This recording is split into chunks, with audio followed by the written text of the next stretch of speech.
Alrighty, so we're gonna start off here with winner semis. And I guess the first match of the day is gonna be Gore Magala and what's his face? Nobi. Nobi, yes. Got two players who have not been seen in the tournament scene for a while, both making top 8 winners side. Well, I mean, that is kind of the story of this tournament in general, right? Just a bunch of people that haven't been in tournaments for a while. You know, they got invited just to make this NA bracket as difficult as possible, is what I would say. Yeah, I was kind of surprised. Like, some of these guys, some of them have been gone for a while. Nobi, the last time I can think he played was, like, Unity, which was a while ago. Yeah, and then, you know, you got Pineapple Freak and a couple others in the lower brackets, too, who you haven't seen it too long either. Where are you? You are right there. What's the code? The code is 666, because we're edgy boys. Okay, sure. Alrighty. What? I gotta get ready for my shift at Hot Topic after this. No, I don't actually work at Hot Topic. Okay. I was like, I know you work, but I don't know if that's real or not. Embarrassingly, I actually have a Hot Topic rewards card though, and it embarrasses me every day. Why do you have it if it embarrasses you, huh? Because they have good deals. Okay. Anyways, guys, I'm not proud I shop there, but I do. Alrighty, Hamma is too loud, Era says. I'm sure that's not just because Era doesn't like you, so I'll go ahead and lower you just a little bit. That's probably just because I'm me. Okay, yeah. Everyone can tell everyone that the bracket and the stream is live because I am a doo-doo head and had to be late. Let's see, yeah. Hey, we are technically live. you're early. We weren't supposed to start for another, like, 10 minutes. Were we not? Oh, was it 2:30? Yeah. Oh, okay. So, okay, never mind. Because I thought I was supposed to start early. Okay, we are early. Nah, don't worry. Whew, okay, I can calm down a Wizard bit. is never late. Alrighty, guys, and of course, if you haven't seen already in the who's it on the right, we have some of the stuff you can support. The Fellow in Arms documentary is out, and a bunch of other stuff like our merch from FellowsTV and all that stuff. So you guys should go ahead and check that out. We have we have commands for the chat. All of you, convenient to see right down here as well. So, okay, I think that's everything right now. Let me see. Yep, people are slowly popping in. Yeah, and then of course I'm Sedge. You can see my Twitter right there is at Sedgehog, and then you can also find links to our Twitters with the Casters command. And I'm joined here with Hamma. How are you doing, Hamma? I am still doing very good. I'm doing about as good as you asked 5 minutes ago. Okay, cool. I just wanted to make sure. You know, these days people can be moody and just all of a sudden not feel good. Alrighty. Okay. Don't worry, I have my Cymbalta to help with that. I have my, what are other medications? Cialis, is that the one with people in the bathtubs? I don't know. Okay. I'm just trying to think of different medications. Alright, anyways, while you distract the chat, I'm gonna go get water, because I ran here from my car. I'll be right back. Right, go get some drink, son. How's everybody doing today? I am Hamma, I guess. I should probably plug, or Era's gonna kill me. I am a part of the Network Era thing. You can see it. It's scrolling by on the supporters. We host 3 tournaments. I don't know why I said host, like I'm Canadian. We host 3 tournaments every single month. A bi-weekly, a weekly, and a monthly. I don't know why I put them in that order. But let's see. Yeah, so go ahead and check that out. You can... Links and stuff are on that graphic. I guess. I'm sure most of y'all know me. I'm just the ham man. I can hear Sedge's I hear something in Sedge's end, and I don't know what it is. I don't know. Oh, it's Sedge. Maybe it's just me walking back in. That's probably what it is. Okay. I'm gonna lower you a bit more and then raise the game audio too, because that's pretty low for some reason.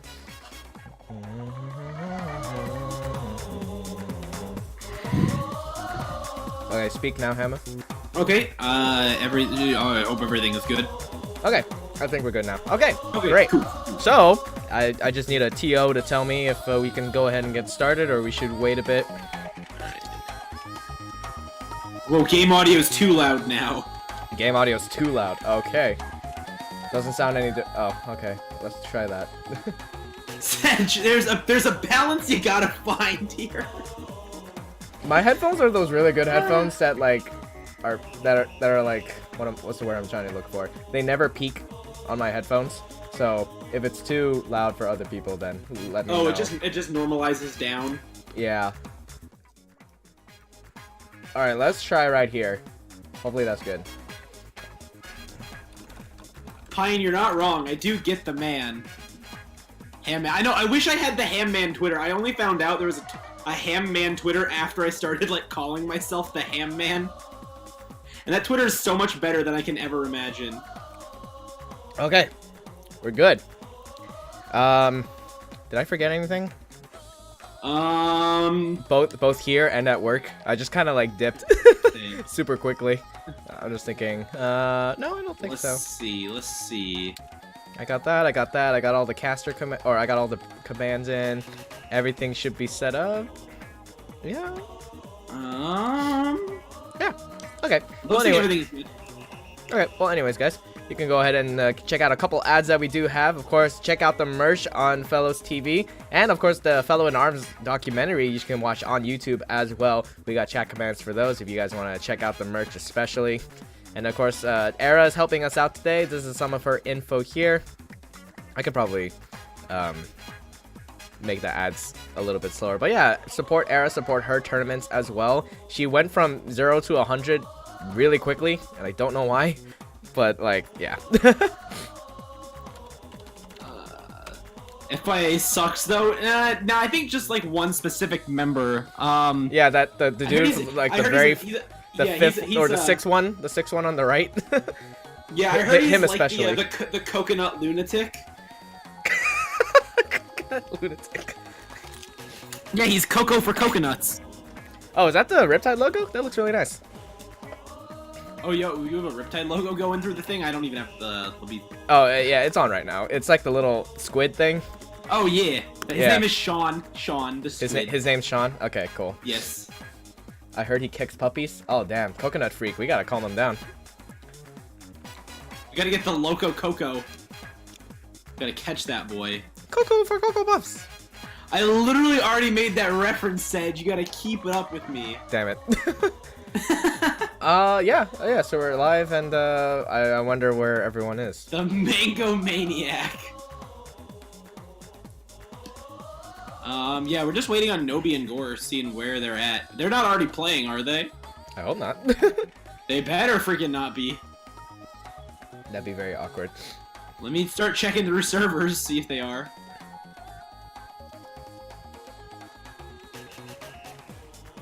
I don't see him.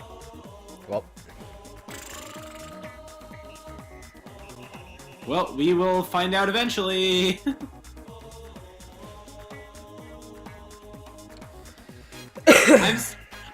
I'm so proud of all of you guys in the chat for providing us with these. Let me think. What are some other ones? What about the...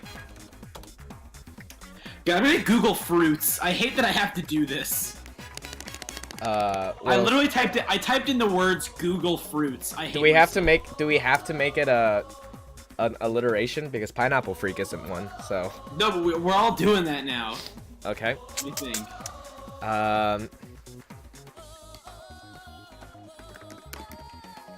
That's for crazy. Let's see. I'm using things. The pear pacifist. Let's see. We already did Mango Maniac. What's the name of that fruit? I can't think of a noun that starts with G, so I'm gonna say grapefruit gynecologist, but that doesn't sound... I don't know why that was the first word that I thought of. Oh my god, the grapefruit gynecologist! Let's say an at by defer.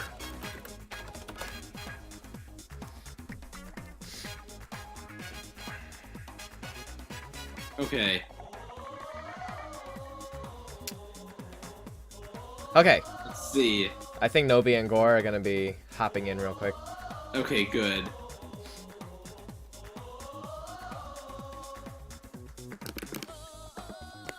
Try to think, what's this name? based off of.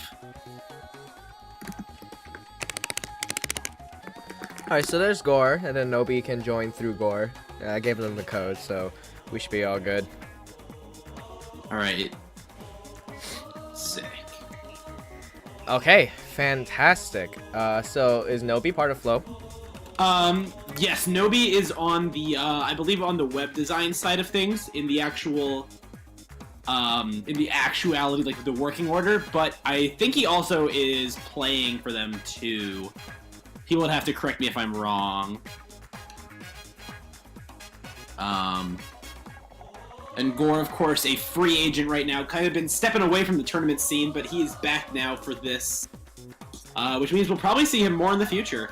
Yeah, you know, if I'm going to be 100% honest, I thought that the winners and loser sides, with a couple exceptions, were going to be switched, because I see Askew and Pine in the loser sides of things, but we got Nobi and Goof in winner side, which is pretty crazy to think about.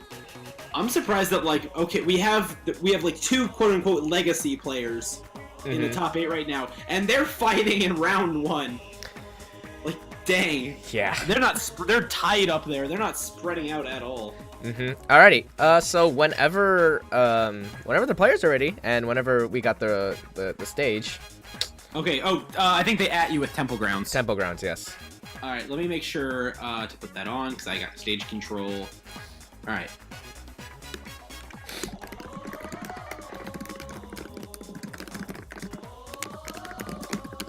Let me let them know. Okay, they should be good to go now. Okay. So go ahead and get this round started. Okay, here we go. The players are locked and loaded. Going to Temple Grounds to start things off. The Twin Tail versus the Helix. No surprise. Okay, here we go. Let's go ahead and get this guys started here. This is a nice little I like this layout. This is very nice and colorful. Anyways, some colorful action going on right now. Gormagala going with his classic double buff Helix, and Nobi going with this set that he and Hess kind of worked out together. The Boomerang Hydra, a very safe set. Yep. But it doesn't really have it doesn't have a lot of easy tools to get in on Gore, and Gore is just going nuts right now. Hasn't taken a hit. Nobi's down to a third of his health already. I feel like Gore is kind of using that strategy. You know, everyone kind of forgot about the tower mode into double glove, especially with those with the buffs. Like very quick, very easy gloves to use in this kind of strategy, and just like that, just completely dominated Nobi in that first round. Yeah, see, this strategy definitely hasn't been forgotten, but nobody's perfected it quite like Gore has. We've seen other people attempt it, but I guess what I mean by forgotten is that everyone kind of doesn't have practice against this strategy, at least at the caliber that Gore tries to do, and a great defensive air dash there to get around that rush and calibrate with his own as well. And Nobi's already back down to the third of his health. Gore didn't get a perfect that last round somehow. He might this one though. I don't know if he's gotten hit yet. I don't think so. Oh my gosh, those Hydras, they're just not so close. They're just not quite connecting. Yeah, there we go. Finally gonna get one in the bag. A lot of people say that Hydra, because of how tall it is, it's great to be able to intercept tower mode Helix, but Gore is just doing a great job of getting around that regardless. Nobi is finally finding some footing here, but it's not gonna be enough. It's just too little, too late, and Gore is taking game 1. Yeah, the pressure from the cross-up arms definitely made it a little bit difficult for Nobi to find his footing, and just couldn't get out of that pressure situation in time. I think the issue he had was just the stage length is really good for that style of Helix. He can just kind of set up and make you come to him. So I think Nobi's probably going to want to take him to a closer stage if possible. Yeah, we'll have to see though. Oops. Okay, I swear, guys, I know how to do this. I believe DSR is on for this tournament, so I don't think we'll be seeing any more Temple Grounds. Alrighty, and well, actually, let me ask Defer when. Do you know when best of 5 is? Because I don't know. I think it's top 3, top 4, one of the two. Best of 5 starts when? Top 2. That's just grand finals. I mean, did I say top 3, top 4? You said top 3. You said top 3, top 2. Oh, Era's telling me it's top 3. Okay. Defer is just gonna verify. Winners, losers, grands. Top 3. Got it. Okay. So we'll go ahead and see when these guys are ready to get cooking. Okay. So yeah, okay, top 3. Good, you good.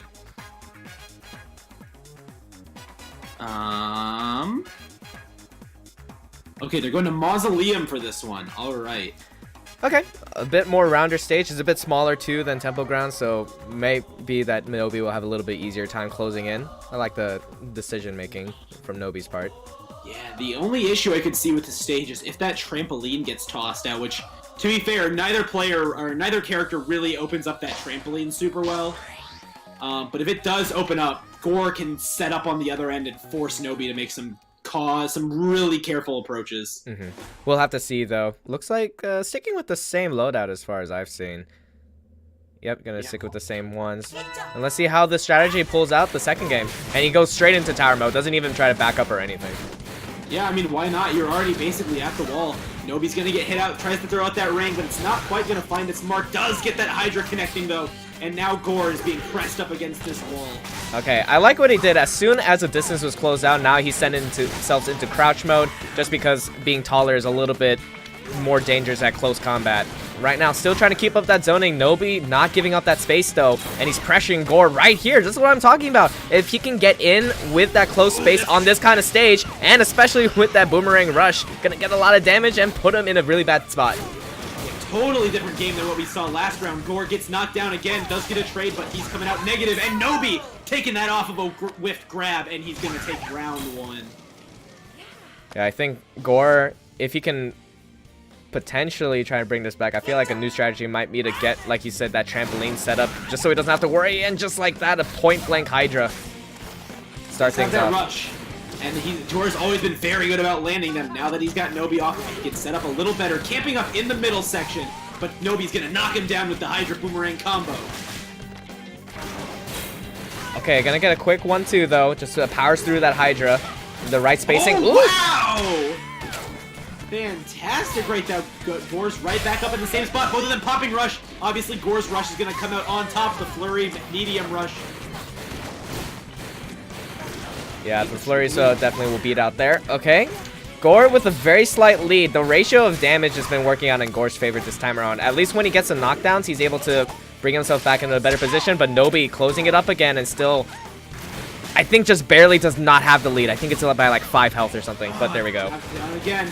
Oh, Nobi's gonna get that punch in, barely avoiding. He's doing really well at using Actrosaur to his advantage in these corners. Gonna get hit there. No double KO gonna happen. Gore is gonna be 1-1 right now. I love that little crouch at the end that he did. Just went right underneath and then just slid right towards the left where Nobi was not covering it and just got completely opened up there. And that's just what he needed to bring it back around. Both of these two starting with rush for our third and potentially final round. Gore's gonna get that first knockdown. Nobi's still having to approach. You know what happens once Nobi does get in. Goes for the rush. Gore pops his too, and Nobi's is gonna come out on top. Just not enough time to start some punches going. That's monumentally favorable for Nobi. I think he tried to do a little air dash. It looked like he tried to get away to be able to get a better positioning on that rush, but just not quite happening. Oh, that parry too. Amazing stuff from Nobi to keep himself around here. Yeah, that's something that's always been really noticeable of like ex-FIA members, is they always had really insane shield options. And I wish we had string pools, because Formal Cat was probably the best example of that. But Nobi picked on it well. I remember there was a great highlight, I don't remember what tournament this was, where he just consistently backpedaled every single hit of a rush.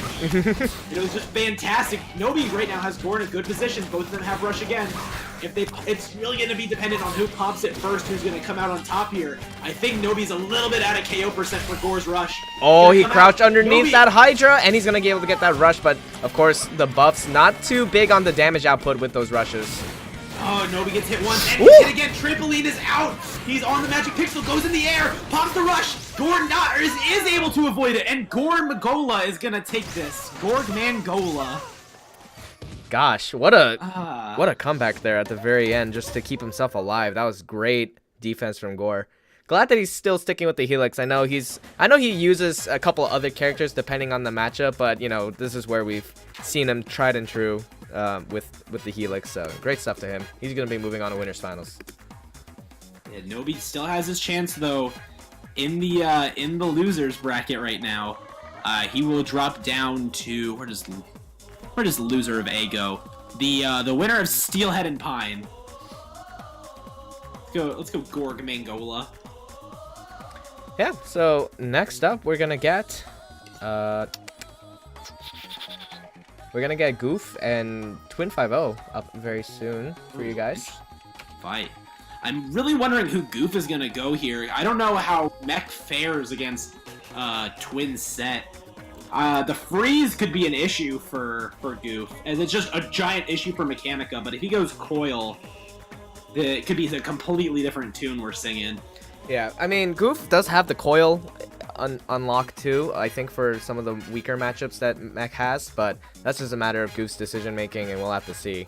And of course, Twin 5-0, I don't think we really need to make too much of an introduction. I think most people can agree, if he's not the best, then one of the best US players in the world, or the best US players in the world, one of the best players in the US and in the world.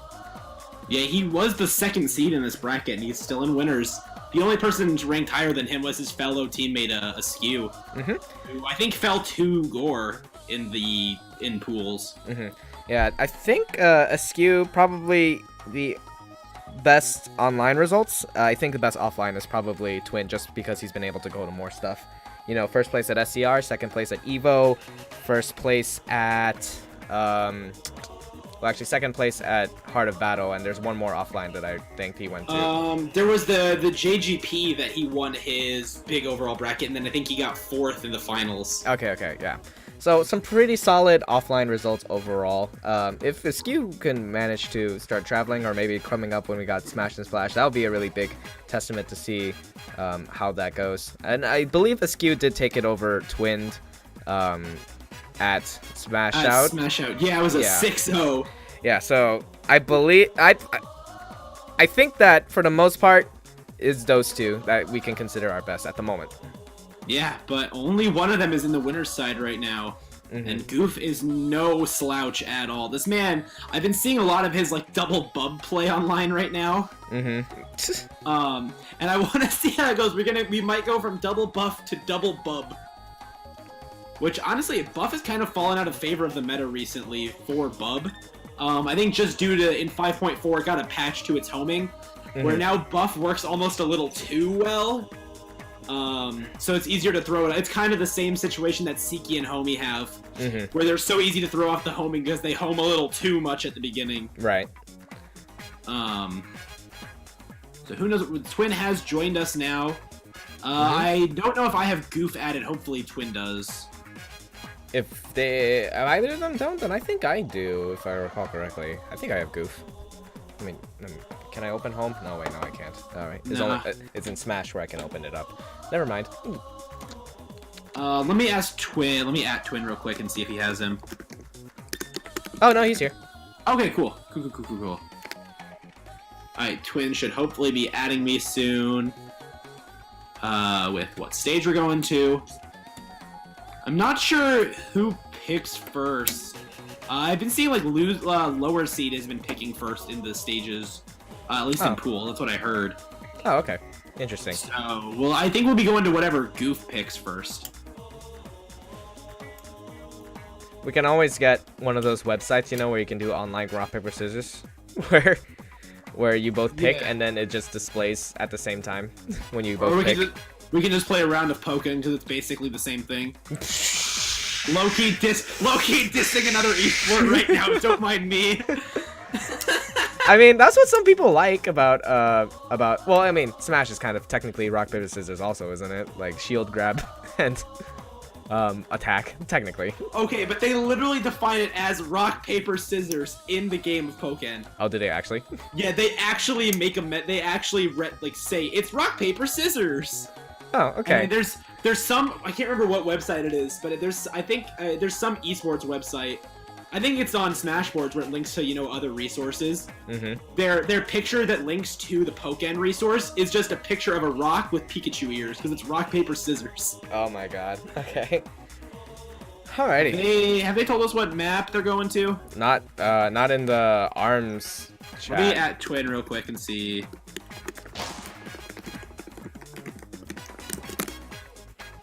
Wait, Twin, you gotta tell me what stage we're doing. Well, this is awkward. Are they just doing Mazda? Okay, they're just staying on Mazda. That's why I didn't Okay. Wow. They Okay. were watching the whole time and didn't tell us. Get, yeah, that just made me really confused. All right, here we go. I was panicking just for a second. All right, here we go. Okay, gonna Oh, start off shoot, with Meow's here? What's up, my guy? let's Sorry, I start had off to nerd with out about my boy. let's start off with the mech this time around. Okay, sure. We'll see how this goes for them. Twin's going with a Hydra instead of his Biffler. Good choice as he is fighting a heavy. Blind's also not going to do too much. Gets those 2 initial knockdowns. Yeah, I'm actually surprised by the Hydra pick. Usually I see in Twin's loadout, it's the Toaster to be able to counteract that, but maybe he knows that Goof likes to use Tri-Blast as well, so Hydra will be able to counteract that as well. Yeah, true. It does have a very favorable advantage, and like I said, we have the Bub and a Tri-Blast right now on Goof's side. He's going to get a good knockdown there. Health is pretty even. Goof is getting his rush first just due to the sideways movement, but Twin is charging in fearlessly. Not scared of that rush at all. Gets a good knockdown, and both of them going back to their separate sides. Twin burning the rush.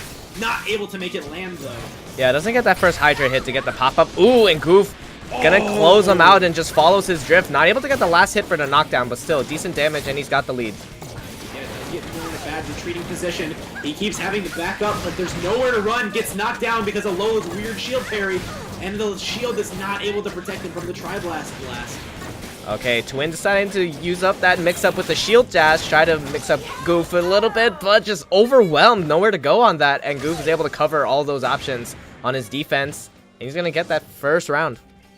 He's got the rush going in too. Twin at about halfway. No set changes by either player.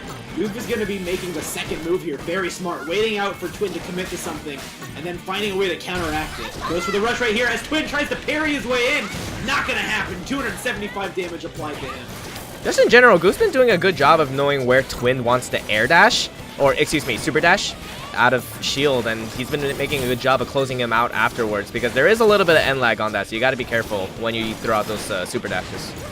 Goof's also being more conservative with his dashes than most mech players are. You see he's only gliding a short amount of distance, however, he glides a little too long there. Twin's able to pop him up for 360 damage. Doesn't quite have the health lead yet, and Goof's got his rush back immediately. The Twin's still on the losing end of these exchanges, but we'll see how this turns around. The rush is coming out. Goof lands that. Yeah, catch Twin just whiffing a little bit, and he's able to get that rush in to be able to close that out. Less than 250 health for Twin already. Looking a little bit rough. I know Goof's been on the comeback, and it's great to see him taking or doing really well so far. Shield mix-up? Yes, we will. And we're going to be able to catch that too. Twin gets him on the knockdown. Rush is fairly even right now. Goof is back up against the wall, but Twin retreats. Not going to try to pressure him. He knows that that dragon's not going to win against that bug. He has to play at a distance right now. He has the rush, but Goof's going to pop his first. Twin is getting hit, but not finished by it. Only 130. He has the chance to make this back, but he goes near. Goof reads it, gets the grab, and that game is going to Goof. Very nice stuff overall from Goof that time around, and just able to catch that last defense option. Great stuff. I feel bad for my roommate, or my hallmate just got back today from spring break, and this is the first thing he's gonna be hearing from me today. Nice. These poor guys put up with so much of my crap. Let's see what stage we're gonna be going. Gotta do some bans. Gonna be Twins counter pick, obviously.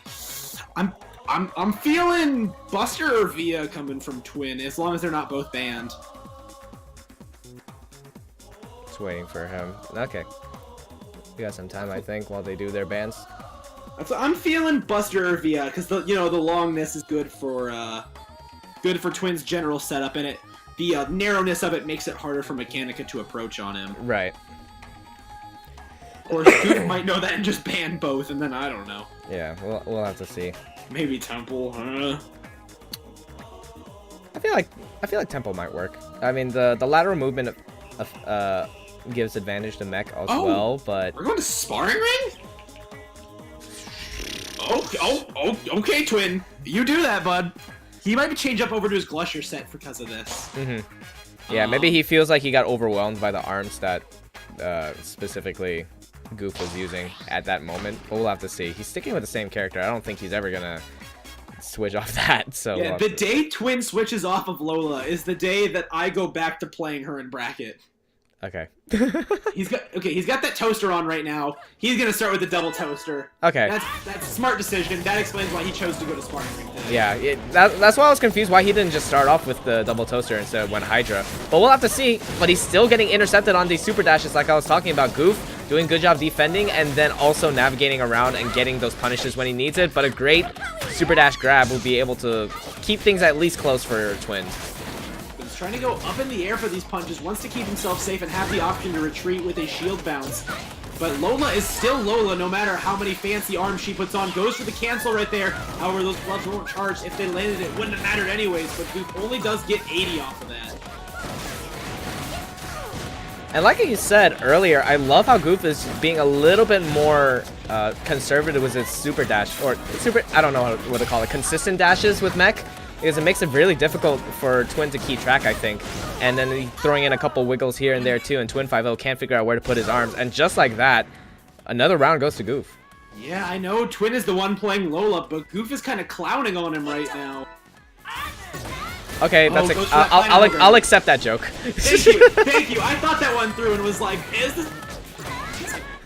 Alright, anyways, gonna get that grab. Wow, yeah, this is what I was worried about. Goof, when he gets someone in the corner, it's very scary, especially with that aerial pressure coming from Mechanica as well.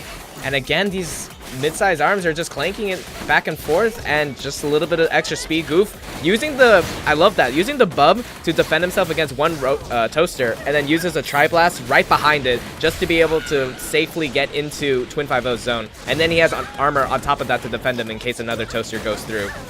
Oh, Twin's just not been able to keep charge this whole time. Every time he gets a hit and it's uncharged, and obviously Mech is not going to worry about that too much, especially not with his health lead. Twin finally does get the knockdown. Rush is going to come up soon, but it's not going to matter. A Tri-Bolt is going to end that. That's what I'm talking about. Again, used the bub, defended the Tri-Blast as it was coming out in the same velocity and direction, and was able to get that Tri-Blast caught twinned off guard completely at the end there. Yeah, Goof is doing a lot different stuff than we see like other mechs do, like Melee, where they kind of want to take a sideways position to your opponent. So that's kind of what you'd look at mech and think, this is what I need to go for. But Goof just plays head on, right in your face, always wants to keep right there in your line of sight. And it's just so intimidating. You're staring down someone who's beating the crap out of you. Damn. So both of our winner semis matches were 2-0s, and especially that second match looked very, very convincing. So we'll have to see how that goes down. So we're gonna get our next. Now we got losers rounds actually. So loser. I believe these are called losers 8s. I'm not entirely sure, but I'm just gonna call it that anyway. Losers 8s. Now we're gonna be seeing a little more familiar matchup for watch the tournaments. Askew versus JM Canada. The Bagged Milk Boys versus the Midwest Hero. I don't get the bagged milk joke. I had bagged milk in my school too, and I lived in Florida. So what? Where do you get bagged milk from in Florida? School? Did you guys not have bagged milk at school? No, we had like those little paper cartons. Huh, that's really weird. Yeah, because I'm not the one that's really weird here. Hold on a sec. You're getting bagged milk. Okay. Regardless of that, I was also like a teacher's aide for a really long time at different schools, and all of the schools, at least half of them had bagged milk. So I think it's just a choice that the school can make, and I guess they thought that bagged milk was easier. I don't know. Excuse asking me for the lobby code so we can get in. Okay, that means they should be joining us shortly. Great. Wait, you have bagged juice in where do you get bagged milk in Florida? I was in Miami-Dade County, and then I lived in Kendall, so I don't know if that matters for you guys or where you live. That's where Air is at, is Miami-Dade. How did you get bagged milk there? Well, you know what? Maybe they changed it like 4 years after Air started going to school. I don't know.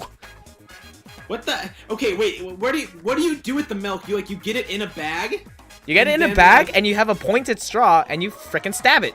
So it's like Capri Sun with milk? No, it's not like Capri. No, it is literally just like a little bag, like a plastic bag. It's not aluminum like Capri Sun. Yes. What the heck? Oh yeah, or what Cookie said. You get you bite off the corner and sip it out. That's what some people did at school too. We just had little paper cartons where you just kind of like flip it back and then it opens up. Yeah, yeah. I think it saves. Heck? I think it saves on waste if you get the plastic bag ones. I'm not sure.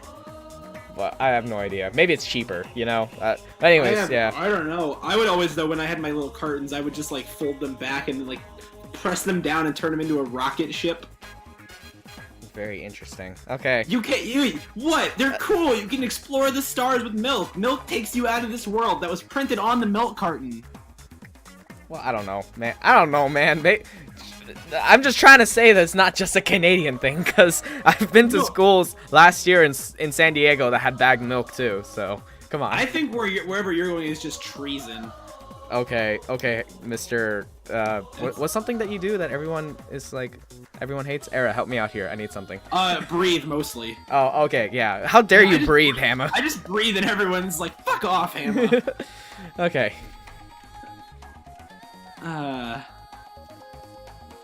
Switch to the stream to bag milk chat. Yeah, who are we waiting on right now? We're waiting on JM. There he is. Okay, there he is. All right, cool. Oh, Hamma. Yes, that's me. Dude, you're an idiot. What did I do? That's what Era told me to tell you. Oh gosh, in the heck. God, Smash Out. I don't know how many of y'all were at Smash Out, but Era planted agents there to come up on stream and tell me I'm an idiot. Nice. Her outreach is very far. I hope you know that. Okay. Yeah, as soon as they get their stages going, we can get started. I mean, this was basically what? Wasn't this grand finals of like the last champions that JM entered, as far as I know? Something like that? I would have to check. They're going to Buster Beach for this. Okay. Yeah, but like, regardless, what would be a winner's finals at a Champions of the Era is a loser's eights here, which tells you the caliber of this tournament for sure. We're gonna get started here. Alright, both of them going their normal characters, no surprise. One person, like, I a little bit expected a mummy from Askew, just because Askew does that sometimes to fake people out. But he's going to be going here. However, an unconventional set for Askew, not a roaster in sight. Instead, going with a double nade, and JM is the one rocking the roaster, plus a Mander. Yep. This is pretty common for JM. I think JM, one of the few people that actually still uses Manders, because everyone kind of just stopped using them altogether, as far as I've seen. Yeah, I don't know. Everyone hypes them up. They're like, oh, they're such good curving arms. One of the best in the game. Let's not use them at all. Yeah, I mean, that happens. I mean, that was kind of the talk of like certain Smash characters too. It's like, dude, Shulk has so much potential. No one uses him. It's the same deal. But anyways, all right, gonna get another knockdown. Both these two kind of going for blow for blow. Neither of them really afraid to start getting in each other's faces. Askew has the rush right now. JM is trying to leap back and forth, avoid any hard commitments. Does get a good knockdown there and knocking Askew's Dragon Arm out of the way, which will allow him to set up a little earlier. We see him just using some short dashes, but Askew's gonna catch one of them. Able to get his Dragon back up, but JM responding with a grab. And I just love the little aerial control that JM's doing once he gets those Cobra hops, mixing it up between just a full hop and a dash afterwards to get a whiff punish in very quickly. That's just making JM be able to close in the gap very easily. Waiting for the mix-up, not gonna find any, just goes for the chip damage afterwards. Ooh, Askew gets a good grab in there on JM's shield, basically predicting that flawlessly. Held very close to even, but Askew not going for the rush while JM is in the air, gets knocked down. Goes for another grab, but JM is just avoiding all of these, but not that one. One more knockdown. Askew has rush available. Will he try to save it, or does he want to just close out the round now? Gotta keep in mind, this is a best of 3 as well, so we gotta see. And the time is gonna close out real soon. Is he gonna get out of the way? And he gets the Mander just around the rush, and JM just barely clutches out that round. And a great start there for round 2 because he used up Askew's rush. He's gonna start at nothing. JM still has halfway rush. Yeah, that's what JM has always been known for. He's the best at getting out of rushes for just absolutely no reason other than he wants to. And he's going to start out getting the good knockdown back in Askew's face immediately. This beach has not been favorable for Askew so far. Okay, Askew trying to close up the gap a little bit, try to get a little bit more favorable position, I think. Getting a little bit more breathing room, but JM still trying to close it up. Mixing up with dashes and grabs. The explosion, the shield does not come out in time. Yeah, we saw he put it up for half a second and let it go just a little too early, and that allowed Askew to get the cancel, keeping his Dragon Arm intact, and he's going to get rushed in just a second. Ooh, one more knockdown. Another knockdown right there, JM staying on this mid-range offense. Another knockdown chaining. He's back in the health, but still has to watch out for the rush pressure, but he's not respecting it at all. I mean, this is what I'm talking about. JM is just waiting for Askew's option. Then, while he has charge arms, uses that time frame that he has it available to use those Cobra hops and super dashes just to be able to go in, close the gap, and get those perfect punishes in. JM is completely on top of Askew on his decision making here. Another cancel and gets a grab off of that. That's the last sliver of health for Askew. Even getting his own nade clip would kill at this point. JM goes for the rush, does shield it this time. Does let Askew put his shield up though, and JM just kind of stands there and waits for Askew's response. That's what I'm talking about. He's been doing it the entire time. That time he made it a little bit more obvious, and he's going to close out the round. JM taking game 1 there. Oh, fantastic right there. And now we're going to go to Askew's counter pick. I'm wondering if he's going to switch back over to his double roaster, maybe seeing nades not quite the solution he thought it would be. I don't know, man. I think a big part of it was just Askew was trying to throw out the first hit. I don't know if it was just the pressure of a Cobra just standing in front of you in all of his hotness or what, but JM was making full advantage of Askew's habits there. Alright, looks like they should be ready to go to a stage sooner than later. I'm thinking, I don't know what is gonna go through Askew's head right now, because if he gives us JM enough space, he can just kind of play from the back. That will give him time to charge up Dragon, but if you can't approach JM, you're still not gonna get a hit. But if it's a close-up stage, we'll see exactly what JM was doing before. I feel like if I were Askew, and this is just theory crafting completely because I'm not a good player by any stretch of the imagination, I feel like you want to go to a smaller stage just because even if he picked one of the wider stages, Cobra's dashes would still be able to close the gap easily. So just being able to have just closed in gaps all the time might make it a little bit easier for Askew. Then once he gets a knockdown, he can get Dragon Arm, but we'll have to see. I'm still in my work shirt, so I'm going to quickly change to a more comfortable one because I just ran, like I said, I ran straight from work. BRB. Cool. Looks like... Okay, they haven't... Guys, what's your stage? Tell us. Tell us stage, please. I can't tell if they're running it back or what. I think they might be trying to run it back, but until I get confirmation, then I'm not changing off of this.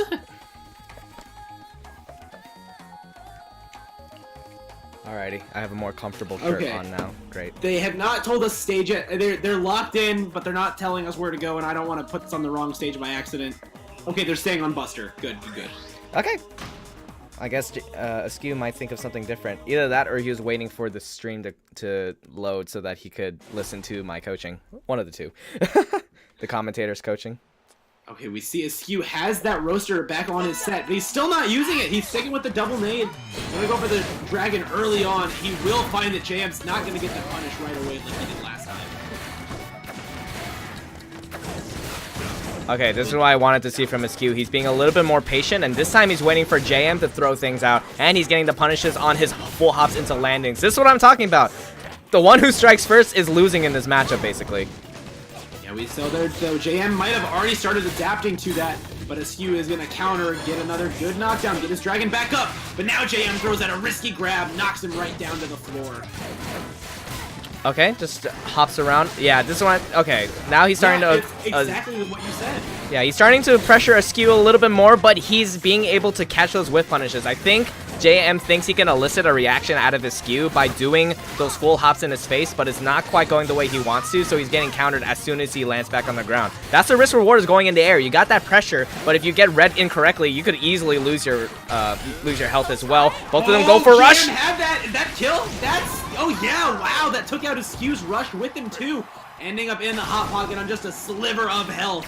JM coming back from the brink of death right there on the red. Did you see that? It looked like JM was gonna lose. He was down to already 500 health by the time Askew finally got hit by something. But I think JM just realized that his full hops weren't working, so he decided, okay, I'm just gonna go for a rush, the beat everything move, and that closed it out for him.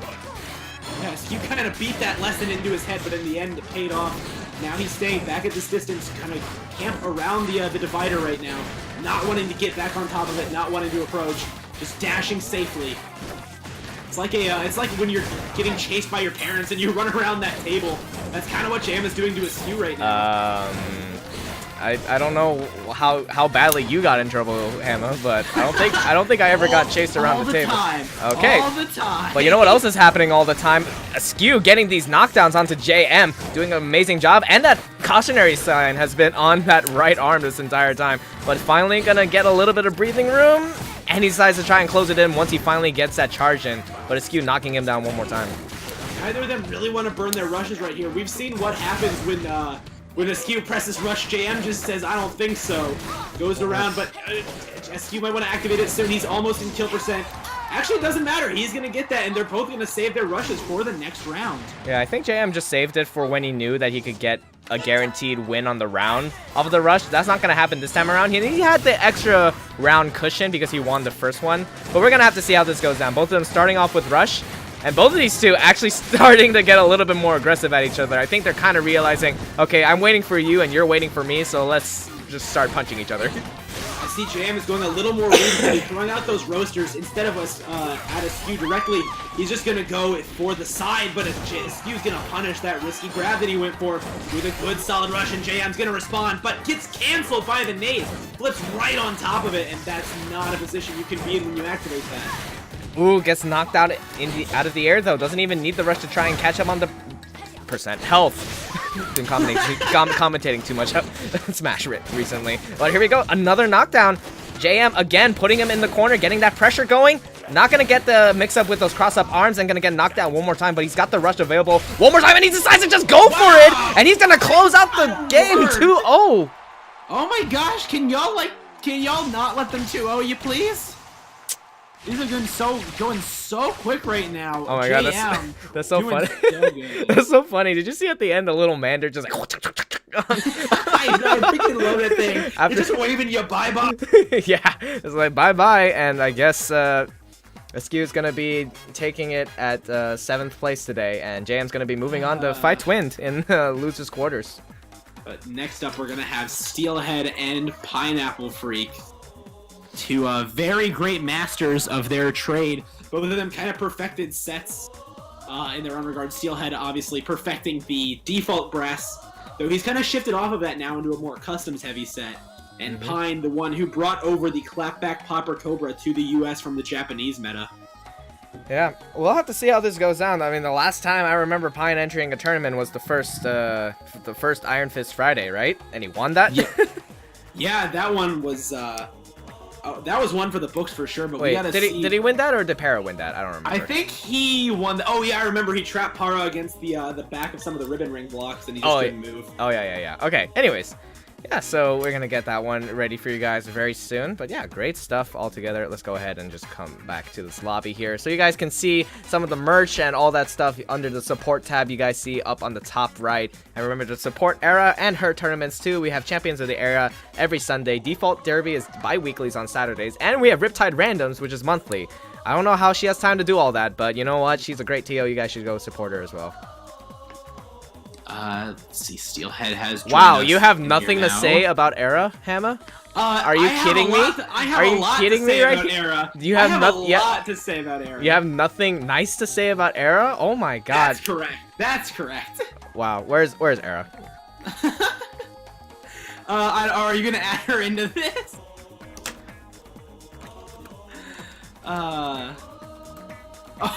Oh no, is she coming in here? Get me in there. Era, do I have to tell them about what you did earlier when we were hanging out? Oh boy. Alright, I'd rather not get into this. Also...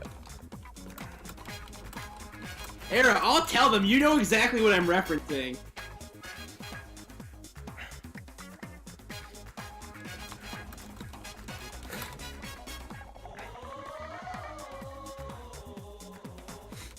Oh my gosh, Sedge and Era are just talking about what middle schools they went to in our chat. They're I don't know how to...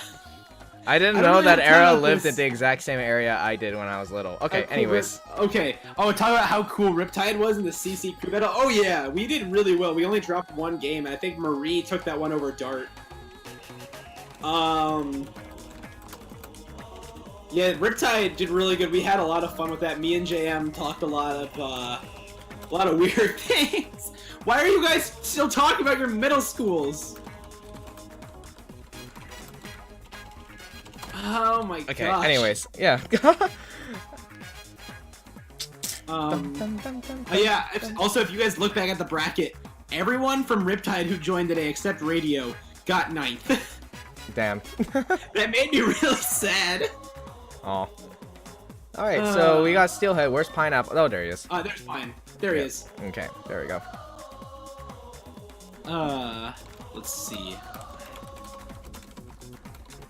Hopefully we will be getting a stage from them soon. Oh, yo, Shrimps is in here? What's up, Shrimps? Jam, how are we supposed to type your name? You're in all caps. Is it not? Is it not? Wait, no, I wrote all caps. Yeah. Yeah. Oh, wait. Jam, I don't think the in the stream title. Whoops. Okay. Well, okay. Let me update that. Whoopsies. Oh, by the way, Steelhead, when you guys are giving your stages, can you give them to Era, please, so she can at me? That's so I'm guaranteed to see them. We're going to Moz. Okay, I got him now. I got him now from her. Cool.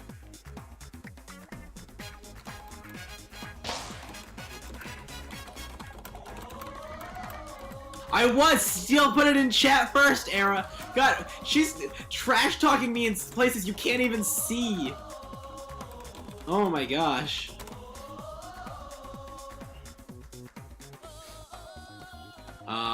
Okay, stage is set, just gonna wait on Steelhead to get everything ready for him. Hey, Era, it doesn't Hammer. It doesn't work if you add him in a chat. Hey, Hammer. Hey, Hammer. Hey, me. Hey, you're an idiot. That's a message from Era. Just a heads up. I know. It's also a message from you. You can be honest. Yeah. All right, here we go. Steelhead going his trademark, well, Steelhead brass here, and then we got Pine going the pineapple colored with a little bit of blueberry cobra like he always does. And let's get this started. I forgot to change the names. Whoops, that was my bad, everybody.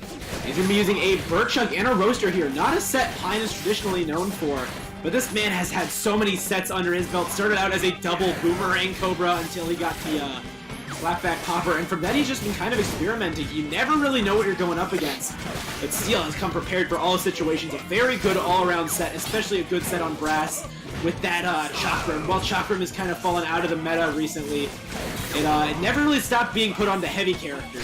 Yeah, I mean, the only person I remember off the top of my head to use Chakram is Serp. I don't know if Steel's just taking a page out of his book or what's going on here, but it's working out so far. Pine gonna get that rush, try to bring things closer to a potential comeback, and he decides to give himself a little bit of space, get back that charge to try and get that movement going again. Ooh, Pine had a good air stall there, and because that Chakram was out while he was frozen, the retraction's gonna be absolutely awful on it, giving Pine a good opportunity to get some stuff going, but Steel is not even into the red yet. Pine has a little bit of work to make up. Oh, good knockdown there. We're gonna be seeing Comeback Dad, Red Dad Redemption. That one's Shrimp. You can blame that one on him. That's not me. I'll allow it. Oh, wow! Oh, broke the arms! And he clipped the nade too! Oh, wow! That was intense! That was a lucky combination there. And he takes away the arm that helped him in that exact scenario, the bird chuck, to be able to put that much shield pressure on him. But yeah, okay, and we got Steelhead going back to double nade. Most of the rush, however, he goes for the grab instead of just a boomerang punish. I could see why he did that, but he got a little bit too risky. Now Steelhead is buffing up with that double nade, putting Pine back in the corner. He's just having the Cobra hop over everything he can. Alright, I think just in general, it feels like Pine plays a little bit of a slower game than JM when comparing the two directly. He uses charge arms a little bit less and decides to go more for like these natural full hops that Cobra allows himself to gain. He doesn't use the pressure from the dashes and charge arms very much, but gonna break shield again and be able to get a little bit extra damage, put himself back in the lead. Yeah, I think the biggest difference between Pine and JM is there's kind of a range JM likes to stay at, that little like middle section, where Pine will just go all over the map if you let him. He'll come in, he'll come out. You never really know what range he's gonna try to fight you at, but he's deadly at all of them. Yeah, it's like you'll see him like get a punch or a grab in, and instead of closing in to get pressure, he'll like jump away or something, or just keep them in the mid-range. But there we go, one more knockdown, and he just needs one good punch or even a nade explosion to be able to close out this game, actually. And he's got rush available too. I wouldn't be surprised if he just went for it right here, but a nade right to his face. Very dangerous position to be in. Oh, that's not gonna break shield, is it? I don't think so. Not quite. Oh, Steelhead gets the counter grab right there. And that round is going to Steelhead, who's going to be taking it on the Magic Pixel, keeping his rush. Dang, that was so close from Steelhead there, just to be able to close that out.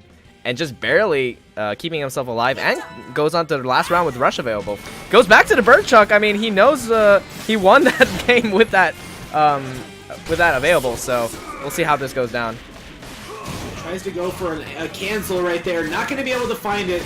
This is a really tricky map for Steelhead to start getting stuff worked on, because Cobra can come in so quickly, make sure he doesn't get a buff up in time. And we see Steel only gets his buff up after he gets a knockdown on Pine. Gets another good grab though, refreshing his timer, and he's closing back in. Yeah, he's trying to use that trampoline to his advantage, but it didn't quite work out for them there. And I think Steelhead knew he wanted to go back on the trampoline, so it's just kind of mixing up there. And again, every time he gets on the trampoline, he just leaves himself open. I don't know if I agree with him trying to get on there. Doesn't quite been adding anything to like his pressure, but gonna get break shield with that rush one more time.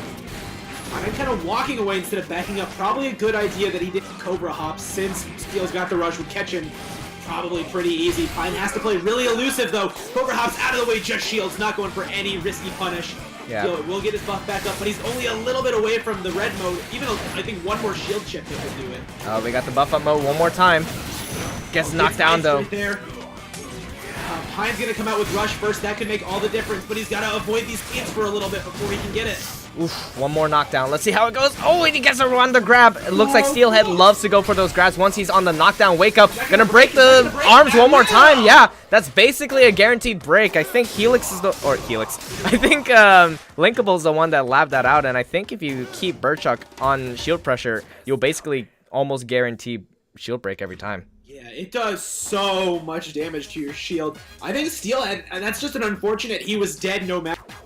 Pine just kind of looked at him, showed him his multicolored eyes, hopped in and said, "Oh my wa mo shinderu."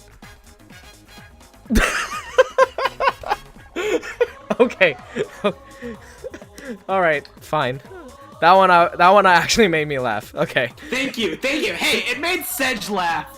Whatever. You give me all the hate you want. Oh boy. Okay. You already do. Oh boy. Okay. I'll give you that one. Oh boy. Alrighty. Anyways. I can tell you don't want to be laughing at that one. I don't want to, but the inner weeb has been, my inner weeb has been tickled just a little bit, and I'm laughing now. Okay. That's anyways. the thing. You just gotta find the right place to start stroking, and everyone will crack. Okay. I will. Let's go ahead and just find out what stages are going. And alright, we're on sparring ring for this one. Alrighty. Fantastic. Era, I already said it. It's fine. Now, this is Steelhead. This is Steelhead's counter pick, and it's a doozy of a one for Brass. Are you still recovering there, Sedge? Yes, I am focusing. You gotta get your zen back, man. You gotta focus this up. Hey, no switch on character from either of them. No surprise. Set switch. Actually, no. Pine is not switching anything up here. Okay. We'll have to see how this goes down. Alrighty. Let's go ahead and get this started here. Still sticking with the same arm. I mean, why not? That is the only way he took round. Oh, wait. Last second change off of that Birdchuck. Back over to the ring. I can kind of see why. And Steel going for the pineapple crab on himself. You can't pineapple grab the man who invented it. It doesn't work like that. Everyone tries to like Dendy grab Dendy, and he's like, "Why would you try that on me?" It's like, why would you Dendy grab? That's such a bad option. Says the man who like invented it. You know. Yeah, you can't try to do someone's technique on them unless it's Era. Era will for all the. But Steelhead has got pie. Oh wow, good deep like right. Goes for counter grab. Steelhead has the rush, gonna go for the chakram. Does actually land that confirm. Gets a nice 350, and Pine is down to a sliver of health. Steel barely taking any damage. Wow, Pine must have hope that he can bring this back. Decides to use the rush. Oh, and another knockdown. Gets that juggle too at the end. Doesn't get the right option. He still got that pressure going with the charge arms, but it finally goes away, and the Chakram just catches him out of jump. He had Steel at a good health right there. If he'd Steel into his big boy mode, he would have not had that much health remaining. So I could kind of see why he did that. But now he's going to have to be at the rush deficit. Right. Wow, just grabs him out of nowhere. That works out for Steelhead this time around. Oh, that grab is going to come out. All Pine. Going to go for some nice 1-2s right there. Did you just say all Pine, like all fine or something like that? No, it's just Pine. His name is Pine. Okay. I thought you were making another joke. Okay. Anyways, here we go. Steelhead with rush available. Pine not too far away, though. Oh, gonna get knocked down, and Pine gets his rush off of that cancel. That arm health is looking dangerously low. Just going for it raw. Oh, goes for the win confirm. Does land it. It was looking a little dicey. 365 damage to Steelhead. He's onto a last hit scenario, and that roaster is just gonna landing right in him. That was an unfortunate guess from Steel. He curved the arm on his grab very far to the right, thinking that he would end up there, but Pine just stood still and was like, "Oh, okay, free roaster to the face. Here we go, round 3." If we've been following the story of this this entire top 8, then this should be Pines to win because it'll be a 2-0. But we'll see if Steelhead can break the curse right now. He's got the early advantage right there, just shielding, and getting a grab. He's got Pine back in the corner, goes for a really grab right there, almost landed it, curving it so well. But Steelhead's gonna keep getting these throws. It looks like the curse might finally be broken. That rush would kill definitely now at this percent.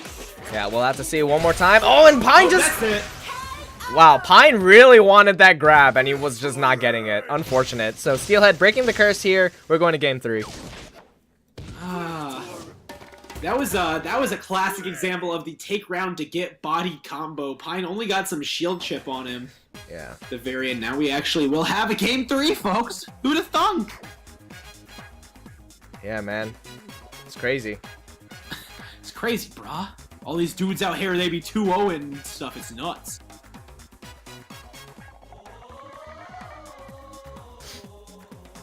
Right, let's see what the stage pick is gonna be here. Said, you're so tough on me. What? You're so tough on me. I'm just trying to... You talk like a freaking weirdo. I counter talk like a weirdo, pointing out how weird you were talking. No response. Wait, what? I'm sorry, I blanked out. What were you saying? Y'all are so tough. Never mind. Did you say did you say I'm talking weird? You were talking like a weirdo there. When? Just now? Huh? I don't remember the words. I have such a bad memory. I'm just trying to. You guys are so tough on me. What? Oh, okay. Don't worry. This is the Hammer has a breakdown section of the stream. Welcome. Oh, okay. Alrighty. Anyways. Yeah. I need you guys to root for me in chat, please. Era just DMs me. Is like, is Hammer okay? And I'm just like, no, I'm not okay. I don't even remember saying anything, and you're just like, you talk weird. And I'm like, what? It's all that Cali in you, man. I remember when you thought I was like a surfer dude or something, and I don't remember why. Huh. I don't know. I just thought your voice sounded like a surfer dude, but I was completely wrong. Now that I saw a photo of you, you are exactly not that. Okay, my hair is a lot longer now, than at Summer Jam. So I could actually see people mistaking it for that, but I never go outside. Yeah, it's too cold in the Midwest. Like, why would you go outside? It's like 50! It's so nice! Wow, that's really cold in California. That's so nice! I'll just go for walks at night and get ice cream, because it's perfect weather for that. At 50?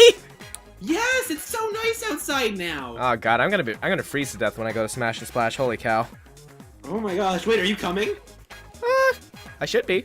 I don't know. Good, heck yeah. Because I have like... I don't think I have anything planned in June, so that's gonna be my... Because I usually go to like one major a month, like out of state.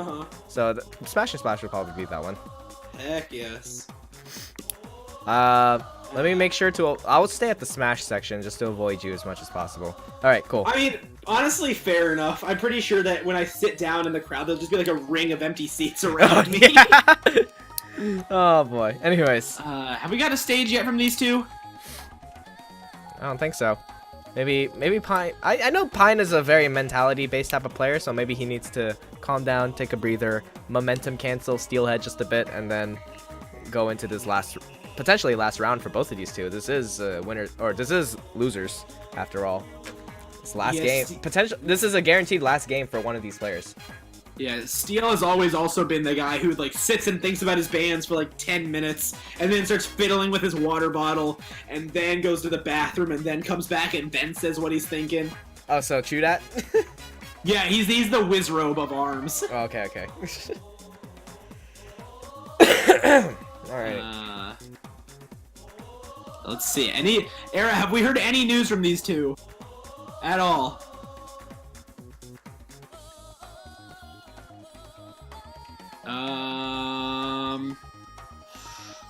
Scrap. Okay, cool.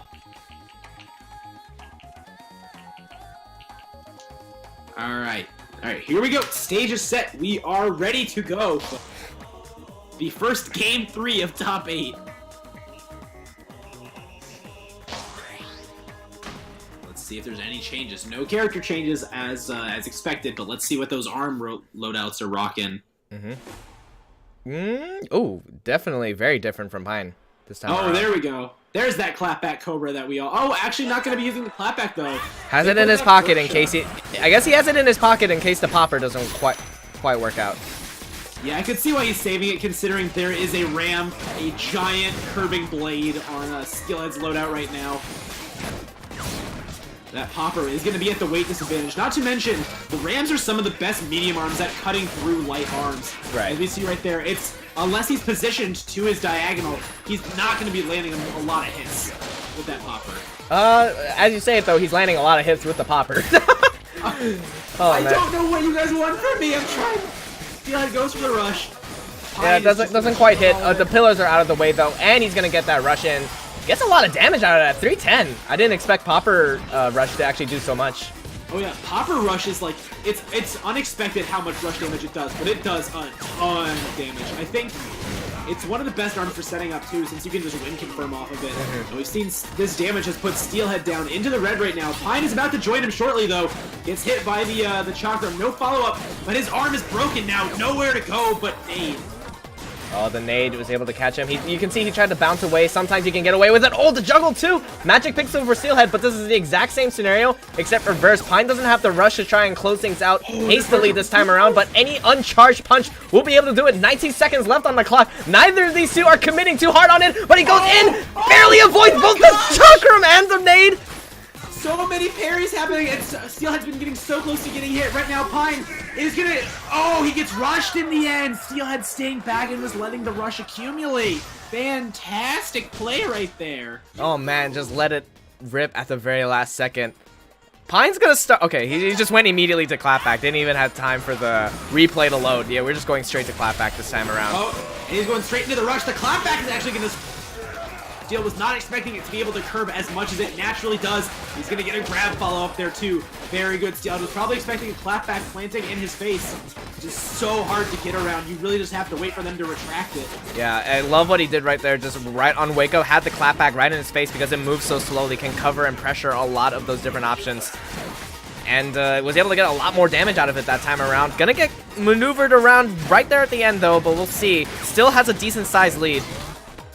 Now that the buff has come out, this is going to be a harder situation for Pine. Steelhead can just ignore the clapback's hit threat, and he can just sort of punch away to the side. Gets a good grab in there. This rush will even things up a lot. Pine is going to get his soon. He probably wants to get it quickly so Steelhead can't rush him, and he has the counter to it. Oh, okay, that time decided to close in the gap. I don't think Steelhead was ready for that one. Both of these two with rush available. Pine was able to land the first one. Let's see if he can get it again. This is his potential last round. Trying to close in the gap. He can tell the rush is trying to come in. Oh, but the clapback beats it out. The way it was positioned, I wasn't quite sure how it was going to go, but it came in at just the right angle to save him. That girth made all the difference right there. And now we're at round 3, game 3. No rushes for either. Just a clean one-round fight. Just getting the... Again, he's just getting those popper hits, man. I don't know what to say, Hammer. Yeah, I know. When Steelhead is not buffed up, it's really hard for him to make an approach. He has to get that quick knockdown before Pine gets a 1-2. And however, he will find it there. Tries to... Man, Pine is playing... Uncharged pop. Did he Dendy grab a fucking buff boy? Oh, man. I think... Yeah. Oh, and especially with the... Pine's destruction. Is that a perfect? That That's a way to go out! That's a freaking way to go out! Getting perfected by Pineapple Freak! damn. Oh, for as tense as round 1 is! Destruction! Did he wake up or something? Like, what happened? I know, I think Pine finally, like, put down the alcohol and said it's time. Or it's like Lee when he takes off the weights, it's like, ah! And then he just needed a round to get used to the clapback. That's probably what happened. Because that was pretty great. Pine always says death is inevitable. It wasn't his he's talking about, it was Steel's. Oh man, alrighty. Steelhead gonna finish off at 7th place there, and Pine will be moving on. So I think now what we're gonna do is we're gonna play out. I think we're gonna play out winners final. Era probably. sent me a thing. Let me see what she said, because she sent me an image that has the order. Okay. Next up is Pine's match again. Pine's match? Let's do Twinned and JM so he has time to rest. How about that? I'm just looking at the order that I was sent. Oh, I see. Oh, I see what he's. Oh no. I have the image too. I see what he did. Let's do Twinned and JM. They've been waiting a bit. Okay. Yeah. Era's saying we should probably go in. Wait, Era is the first saying it's okay? She says go in the order and then she says never mind, go nuts. Okay. It's up to defer. Well, he's not here right now, so it's up to me now. Just kidding. All right. This Well, is my okay. tournament It was up to defer. He's not here, so Era's in charge, and Era says I go crazy, so I'm in charge, and I say. the one who says this is my tournament now, old man. Okay. Anyways, Twinned and Jam. Let's do that one. Cool. All right. I'm gonna get water again. Crap. I was gonna say you should go commentate so I can get water. Crap. All right. Well, let's see. Era, you want in? Era, I don't know if we should let you in. Alright, people, we'll take a vote here, people. Do you want Era to come to this? I'll leave it up to you guys. Oh, what's up, hey? Been a while since I think the last time I saw you was Smash and Splash. Oh, were you trying to get water too, Hammer? Yes. Oh. Okay. It's okay. I'll get it after the next match. It's good. Okay. Alright, let's see. Have either of them been notified that they are supposed to come in? Oh, are we supposed to do that? I think that's Era's job. Era's job. Era, do your freaking job. Did I? What is Pine? Is that how Pine was picking the stages? He was making it a nice little story. He was making it a date? Hey, Steel and I are going on a lovely walk through the cemetery. Hey, okay, Pine so is married. Think about that too. I hope his wife is okay with this. And then he's like, so since our first date went so well, Steel and I are going to fight out our issues at the good old boxing ring. And now that our relationship is back on solid ground, Steel and I are going to the junkyard to get some furniture for our apartment. Huh. Pine's an interesting one. I'll say that much. Oh, yeah. Oh, I love getting like quotes from Pine. He always phrases things very carefully to make sure they're dark and depressing, and I love it. I mean, he'll send out daily reminders that death is inevitable to people. It's great. Oh yeah, I've seen his Twitter sometimes. He's like, I want to die, by the way. Oh yeah. Also, I can't put down the bottle. Send help. Good, perfect millennial language, if I do say so myself. I don't know if you. I think you. Well, how old are you, Hannah? I am almost 20. I'll be 20 in like 2 months. I think you're right outside millennial. The millennial mark. I think you're Gen Z or something like that. Honestly, that's good because I don't relate to people older than me or younger than me anyway. I'm kind of just in my own head. Okay. Yeah, because what is it?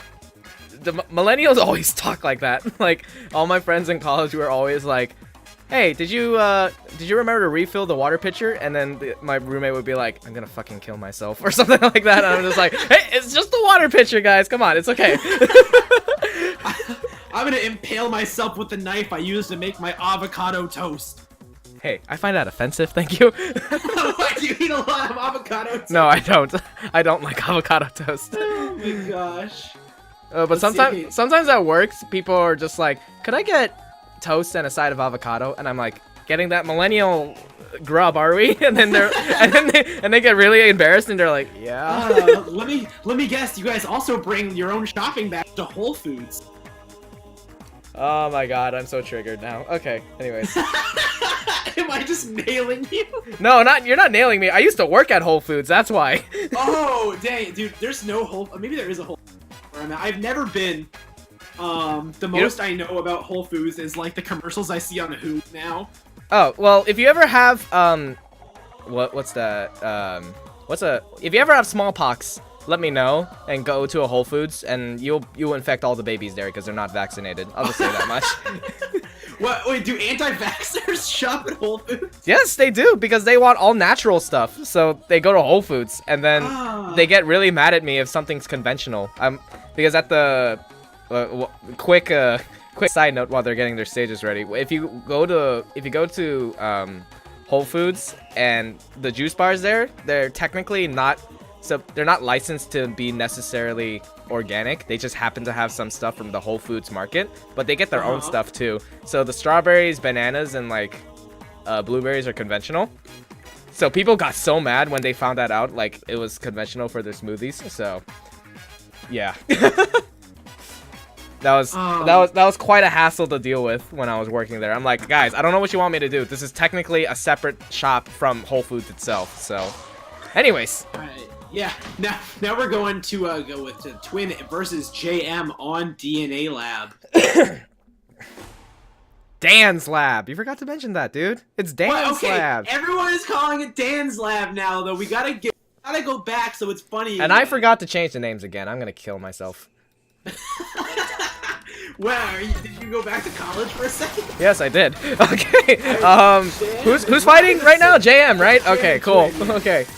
JM is rocking the same set Pine was using earlier against Steelhead. Twin has gone back over to the Biffler Ice Dragon. And he's in losers, just making this traditional set work for him. Gets a good Biffler knockdown there. And I love the way he always plants the dragon, even if he gets the knockdown. Because it does stay out there long enough that someone is forced to make a wake-up option there. If they just stay in place, they're probably going to get hit by it and frozen immediately. Alright, platform pressure. Oh, gets around it just barely. It will knock him out of the air. But he's got that rush, and we all know he does have a true confirm, and he's gonna... Getting a good 340 damage. JM already down to the red. Yeah, let's see how he tries to close this around. He's got to close the gap in first, though. Oh, those wake-ups on the Bifflers. Twin making some good reads here. Oh, that's a good grab right there, reminding us all of Poppy Jr. the way he maneuvered in the... Alright, Twin's gonna get that first round there. I think JM still has his rush available, so let's see if he'll use that to his advantage on this second round. We'll have to see. Oh, and he's going back to his old setup. I mean, if your one set's not working, go back to what worked for you. He's going to be fighting at this mid-range a little bit more now. He doesn't have to close it so hard, but Twin is going to go for some full-range grabs and make them work perfectly. Wow, caught him on shield drop at the very last second. That was interesting. Alrighty. Oh, the laser just barely avoids him, too. That was really weird. Going for the rush, though. No fear in there. And does actually manage to curve that dragon perfectly for another consistent 340. JM back to being behind this pillar. He might want to get those gone sooner than later if he can. Yeah, we'll have to see. Oh, okay.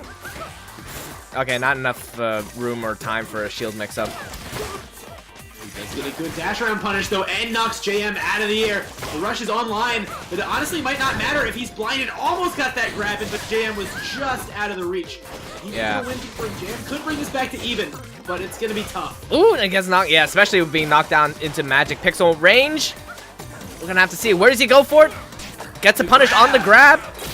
I think he just needs like one more grab and a rush to be able to close it out. Oh! The parry! Oh man, boxed out that arm. That was so close from JN. I think he saw his life flash before his eyes right there. I wouldn't have expected that, but he's gonna back into that Biffler, and that's gonna take that game for Pine. I'm not Pine, Twin. Okay. All the Cobras are the same. Am I right? But he didn't even take it. It was going to Twin. Like I don't know what JM looks like, but I can just imagine it. Like it's just a shorter Pine. Like that's probably what he looks like. I just imagine that all Canadian men who aren't Serb kind of look like Justin Trudeau. I have to Google that. Hold on. That's the Prime Minister of Canada. Yes, and I would know what the Prime Minister of Canada looks like. I know what he looks like. Dang, he's pretty cute. You trying to find a new fling right there? You trying to find a side hoe? With the, Oh, with the, wait, is that him? Prime Minister No, of Canada? I think this is an old photo of him. Okay, anyways. Oh, Steelhead with 100 bits. Thank you. Anyways. Let's see if they've got some stages ready for us. We scroll back down here. This is gonna be JM's counter pick.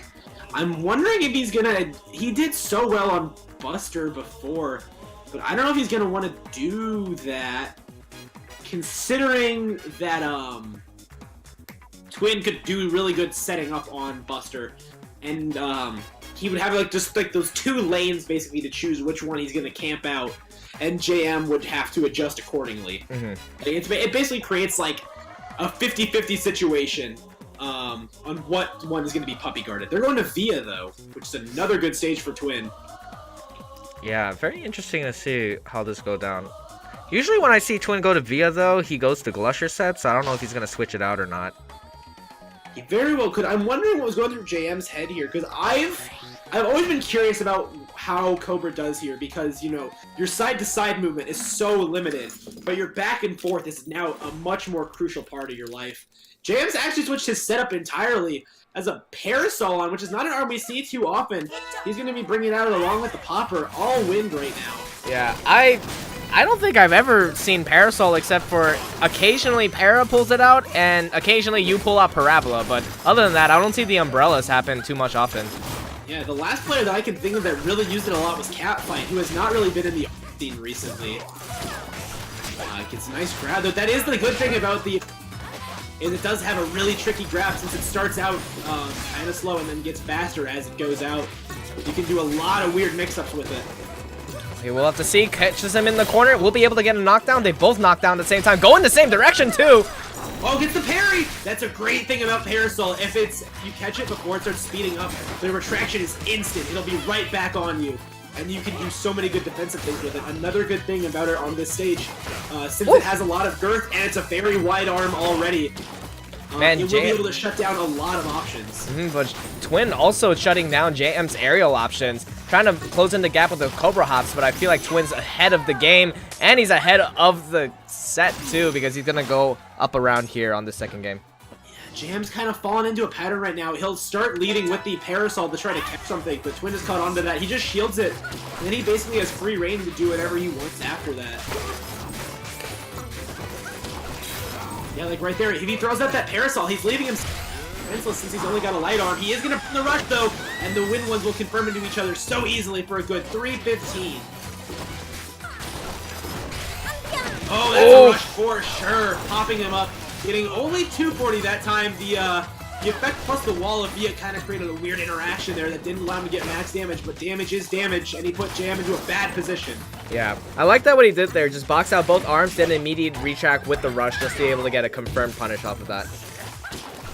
Jam has to close this gap in right now. He's down by about 500 health, and he is only going to get knocked down by that Ice Drag. Frozen, but knockdowns are still really bad for Cobra. He's got good options coming out of Wake Up, but not if they're covered by Dragon like they've been. Oof, another knockdown though. Jam with the rush available too. Will he try to even things up? He's pretty much on last set point here. Oh, and one more rush, I think. We'll be able to close it out, but he's got to find his way in and get that punish in. And will he be able to do it? Yes, he will. Will he get the full damage? Yes, he does. Good for JM right there. It looked kind of risky since that first hit of Parasol miss with a popper was enough to do it on its own. That thing's rush damage is way higher than you'd ever think. JM has switched off of it now, going to, oh, never mind, no, never mind, he's just going back to unreliable. I guess that what's worked is what worked. Okay, yeah. There's no rush online to start this off. Twin has it, though. I love the way he's setting up these little walls. If JM backpedals at all, he's going to keep getting hit. And if he sets up rush, he's gonna get hit. JM in a tricky situation. Oof. Knockdown again. Almost down to 500 health. Oh, wake up grab. Catches him off guard for sure. Yeah, good arrow wolfing right there. Goes for another one of those on. It's not gonna find it that time. He's gonna find a popper in his face. These parasols, the issue Parasol is having right here is not curving, so every little thing he does with it is a hard commitment, and if Twin is not there, then he's just open again. Yeah, but we can potentially see a comeback happen like last time. Twins slowly getting that rush back though, but JM has his available one grab and another rush confirmed. Might just be able to do it. Oh, but will he be able to get it though? The pressure from the blind. He slowly comes in and he catches that super dash. No, maybe that's not it. Is that gonna kill?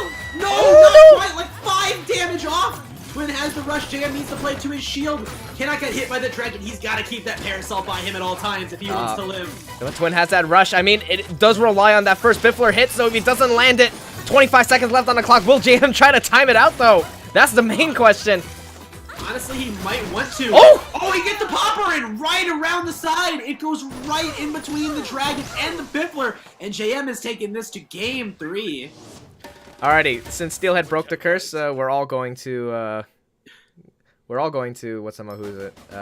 Game 3 now. Game 3. Now everything is gonna be game 3, game 5 from now on. Just watch.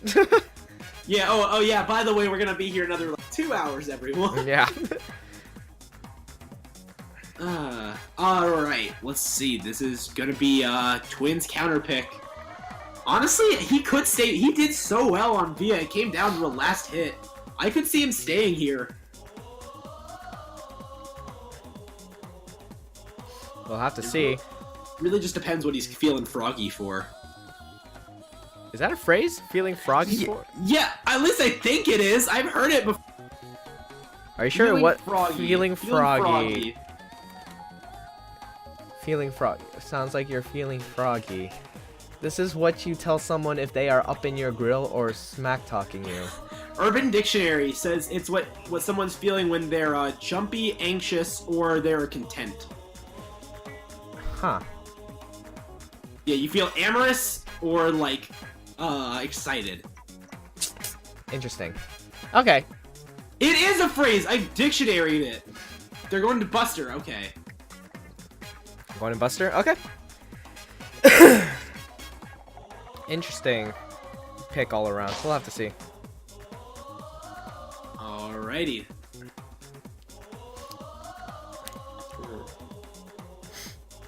Twin is ready. JM might be thinking of something new to go for.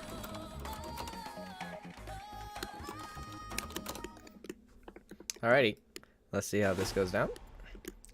Switching it up again. Gets the bub this time, but Twin staying with the same set. Double bub? Okay. Oh, yeah, that's a dangerous set on Cobra.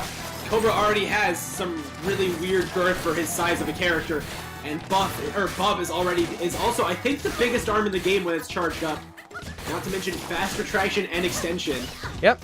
At the cost of no effect, but doesn't look like it matters too much, especially on a character like Twin, who is going to be in dash and in airborne a lot. So if you catch them out of it, you'll still get those knockdowns, and with those 1-2s as well.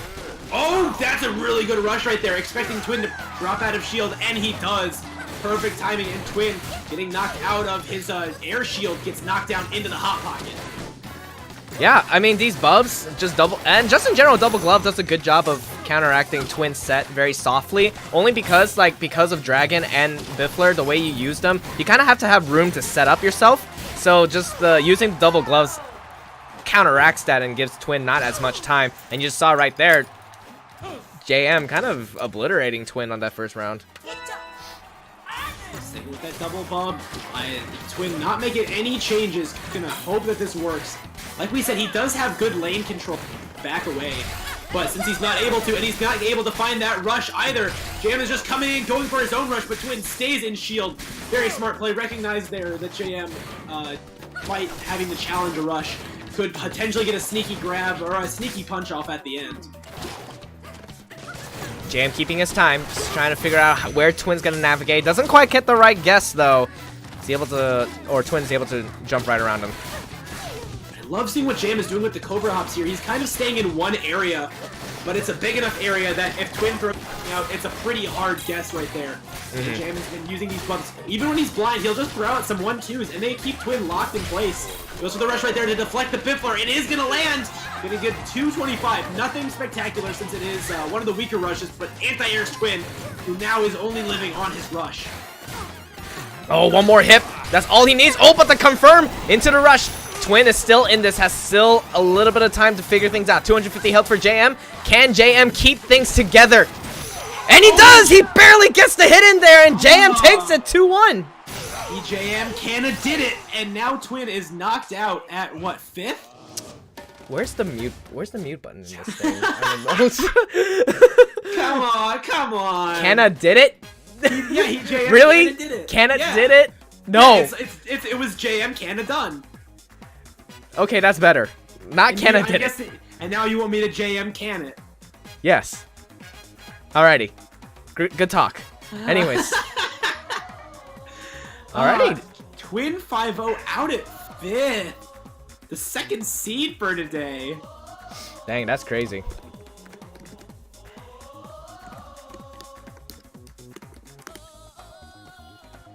I guess. Are we moving on to Nobi Pine next? Yes, we are. Alright. Let me make sure these guys know they're up next. Or I guess I should say let's let Era know that she needs to let them know. While we're waiting here, I'm gonna go ahead and get more on. Okay. There's Nobi.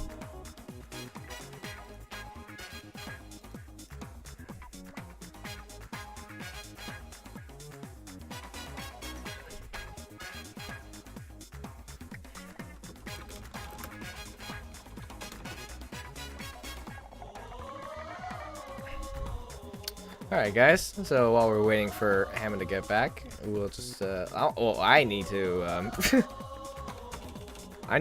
who's it? Nobi and Pineapple.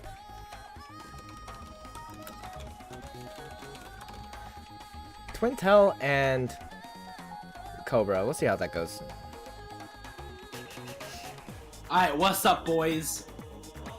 What is up, fellow American? How is it going, my fellow youths? Are you doing aight? What is it? What's that Steve Buscemi like scene? Is like, how you do, kiddos, or something like that? I think it's like, what is up, my fellow youth? Oh yeah, yeah. Something like that. I don't know. That's how I talk to people like who live next door to me. Because I don't understand kids. You live next to kids?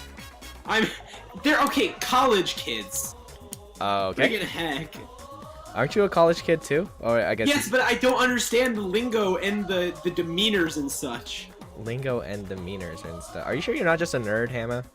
No, I'm like an 87-year-old man, okay? Okay. Every time I close my eyes, I get flashbacks to the war. Which one? 7. War 7. War 7. Okay, good talk. Alright, anyways. Yeah. Hamma isn't hip with the kids. Every time I try to be hip, I end up breaking my hip. Oh, okay. Save that joke for when you're actually like 70. Yeah, I'll just put it in the back right now. Just remember it for like 50 more years. Alright. Okay, Pine says him and Nobi are good to go, and they're gonna take a romantic walk to the cemetery. That's apparently where Pine likes to take all of his girls. Yeah, I guess that's a good first date to go to if, yeah, just go talk to your dead mom and say you're gonna marry them. Yeah. I mean, it would make sense if you made Mummy. It was like, hey, do you want to meet my mom? Let's go to the cemetery. Yeah, you want to go back to my place? Takes you into like an underground chamber in their grave. Oh man. All right. Anyways, let's let's get this one started so we don't have to stall with more jokes about dead moms. Anyways. Oh, we talking Mother 3? Okay. Is that a spoiler? I can't tell if that's a spoiler. I mean, that's in the first, like, 5 minutes. Oh, does it happen in the first 5 minutes? Yeah, pretty much. Why is it called Mother, then? Huh? Because it's part of the Mother... It's Mother 3. I don't know why this series is... I think it's just because the Japanese words in English. Okay. Oh, anyways. I don't know. Did you mention that these two are both ex-FIA? No, I didn't. Yeah, these two were teammates at one point. And they were at Flow until Pine had to drop out of Flow just due to personal reasons. Mm-hmm. Nobi's going with his classic double chilla here. He was the king of this style of Twin Tail for a long time. Just likes to put out a lot of fists and make a wall it's really hard for you to hit. But Pine has been playing against the style for a long time. He knows what it takes to beat this, and he's settling on the roaster boomerang for it. Okay, right now Pine doing a good job so far of just making it hard to hit him. Okay, gets a mix-up out of that. Gets one more out of that. Oh, gets another one! Welcome to Ice Chains. Nobi has always been the master of prediction. And it doesn't hurt that he's got an ability that literally just makes your reads come true if you hold it in your face long enough. Right. Oh man, those ice chains brought it back to even. That was pretty crazy. Alright, but Pine still keeping it close, trying to close up the distance this time around. Gonna get clipped by that rush though. Pine's still not even... Nobi's just kind of sitting there waiting for Pine to jump in this thing. And he's been getting close on his reach, just haven't been able to quite find the mark. Does there, but Pine was in the air, so it's just a knockdown, not another ice chain for him. Nobi doing a good job of closing up the gap. You can tell Pineapple is just trying to back away, but he's putting himself at the wall most of the time. But we'll have to see. Finally decides to close in, catches Nobi a little bit off guard, and gets that rush in. You saw Nobi try to go for those shield parries, but the flurry was just a little bit too quick for him that time. Ooh, this is the ice chain, and that's gonna kill for sure, and Nobi's gonna go in almost having rush. Damn. Magic Pixel. That was unfortunate from Pine. But Nobi took that full advantage and will take the first round. And almost has full rush coming in here. Pine is sticking with the same set. He got close that time. He just needs a little more space to operate here. That's the bad thing about facing Twin Tail on Mausoleum, is since the circle acts like infinite corners already, and Twin Tail does so well in the corners that she just kind of holds her dash in your face. You're a little bit screwed on your options here unless you're guessing correctly. Oh, wow, parry wars. Yeah, they're... Is it called parries? I thought it was called boxing. I mean, boxing is just kind of like the act, you know, of throwing fists out against each other. I always call them like parrying arms. Oh, okay, gotcha. Okay. That's just kind of me. Fair enough. All right, here we go. Oh! Barely not able to avoid that. Still gets clipped at the end. Pine going back up on the trampoline, hopping into the sky, goes for a rush right. He's probably going to break that shield. Yeah, blowing Nobi up and does get the juggle, but health is still highly in Nobi's favor. Pine looks like he's trying to close that out. Man, he really likes to use that trampoline.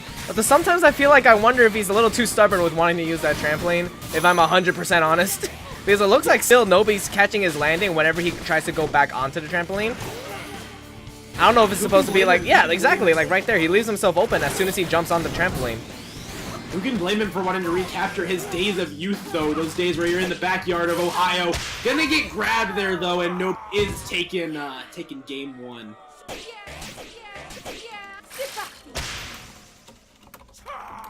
Alright, let's see where they're gonna go for their next date, or if Nobi's gonna deny him a third one at the end. Well, he said how if it didn't work out so well, then he's gonna go to, because the first date doesn't go well, so then they go to the boxing ring usually to beat it out. Yeah, they just gonna have to punch each other in the butt until it works. That's how all great relationships are, kids. Use that advice. If you're having a bad time with your significant other, just kind of like punch him in the butt. That can be taken a different way that I didn't think about. I need to think before I speak. Gosh darn it, this is why Nintendo is never gonna hire me for events. Oh my word!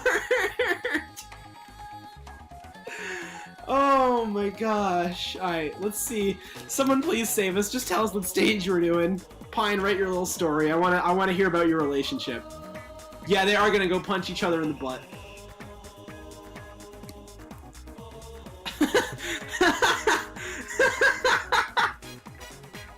You can come back now. The stage is good, I think. Yes, stage is good. Alright.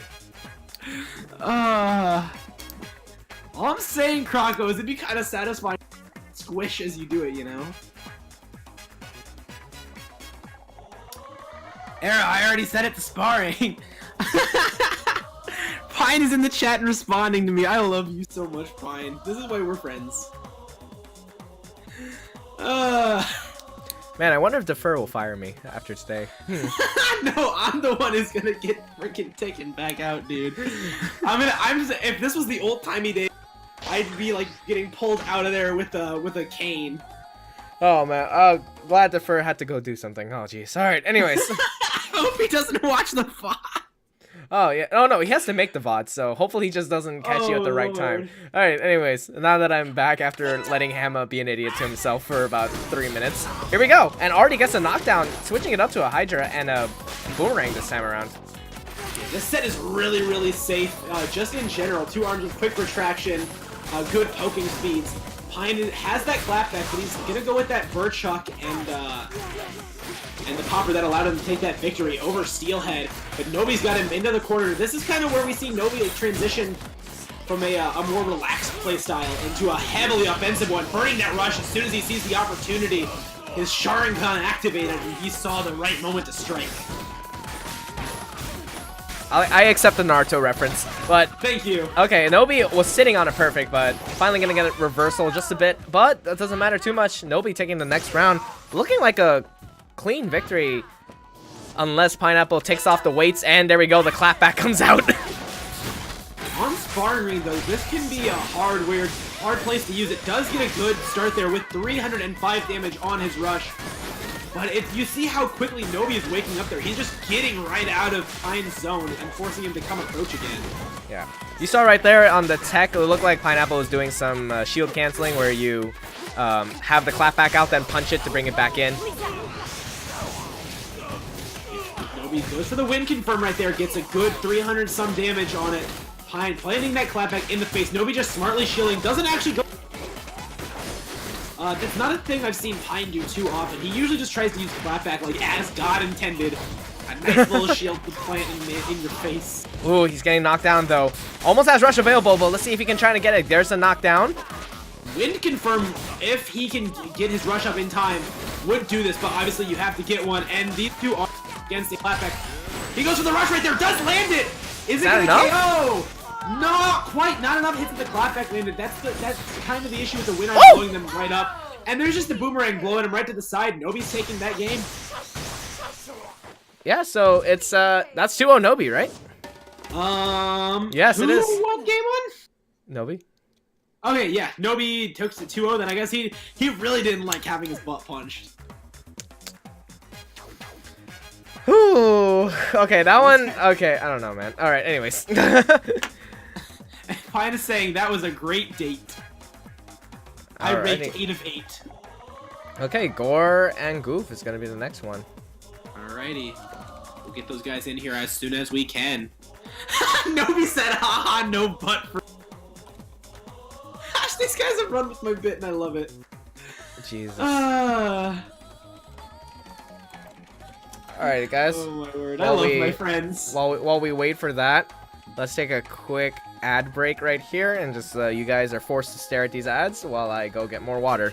Hamma, don't say anything, so you keep up the ambiance that it's an ad break. Okay, I'll start like I'll do a little bit of background chanting, like we're in a relaxed area for monks. Oh, look at all these ads. Buy all the shit that's on the screen. Go check out Network Era and watch the FIA documentary. Also join the Scrap Star series. Era is calling my phone, I'm gonna ignore it. Look at all these ads.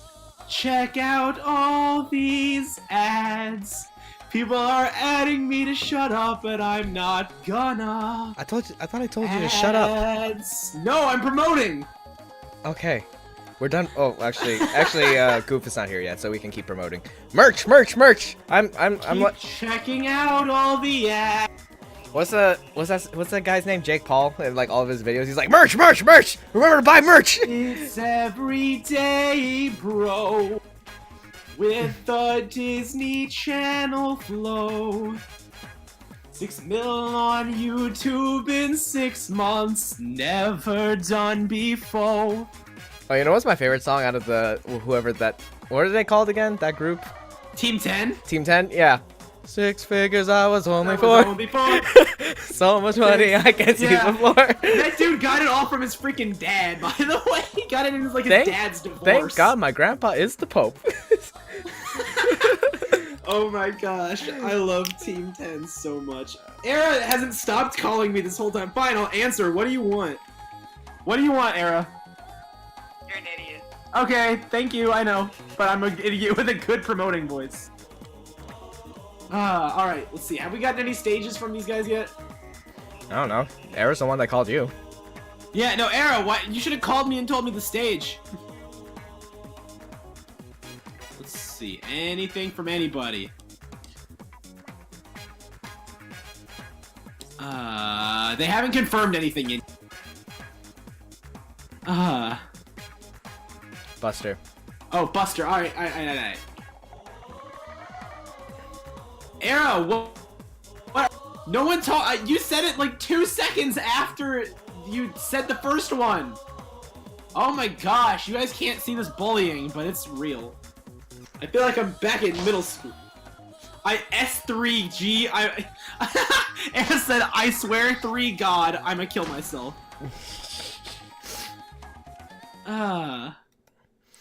Anyways. Right, here we go to a nice relaxing match on the beach.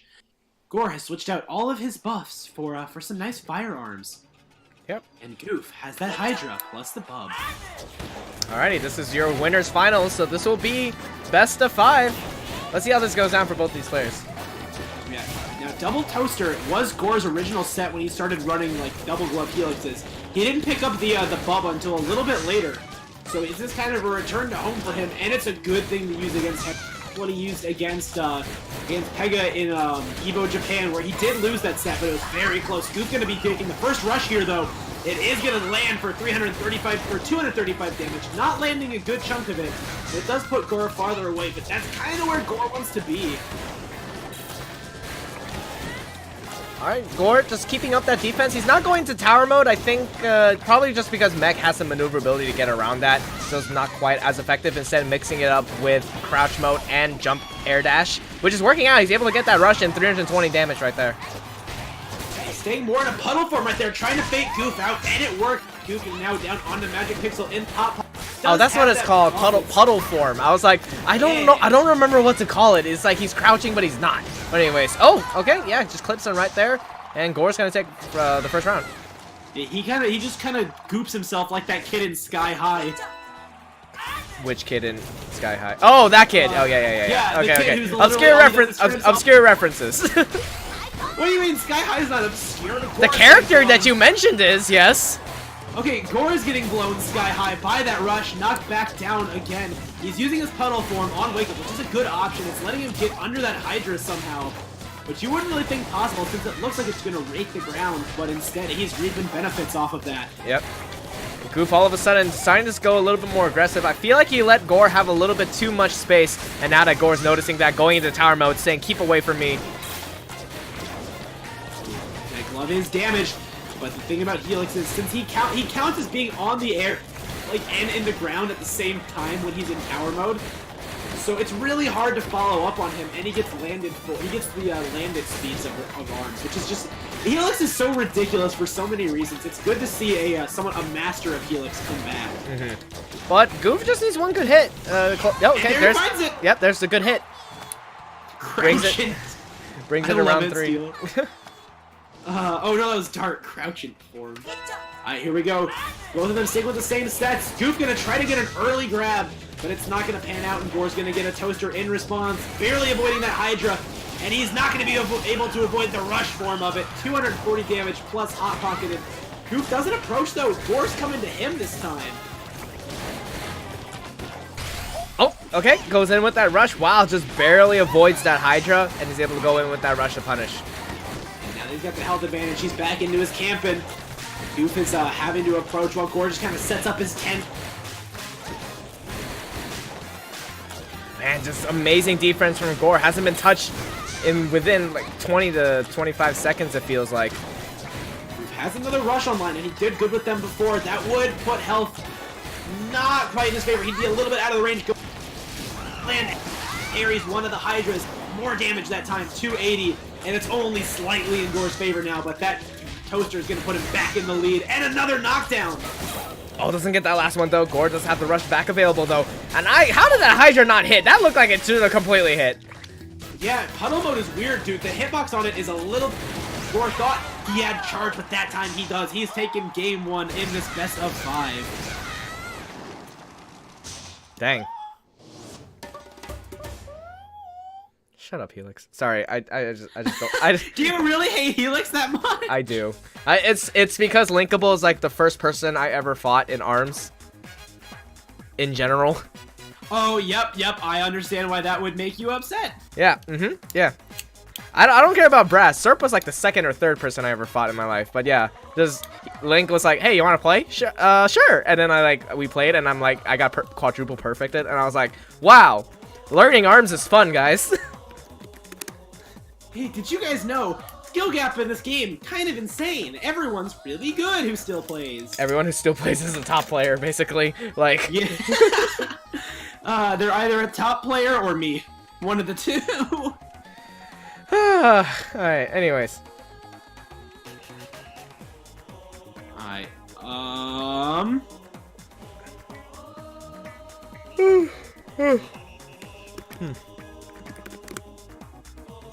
let's see whose stage is gonna be... What stage are we going to... Oh, sparring ring for this one. Alright.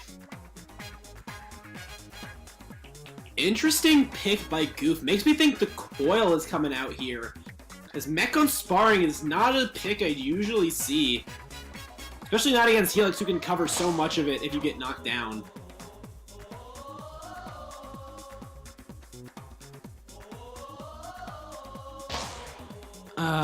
Let's see. Is it the... No, he's actually staying with the Mechanica. Okay, interesting. Well, I mean, Yeah. I feel like it wasn't that far off from victory, so I think he just needs to make a couple of adjustments. There's a Ram in there now. I don't know if he's just gonna go right into it or stick to... Yeah, just stick to Hydra Bug for now. Yeah, I could see that Ram coming out, though, if he needs to. That arm is really good against Helix. It's one of the few that can actually scrape Helix off the ground while he's in puddle form. Especially if you have the girth that Mechanica has. Right.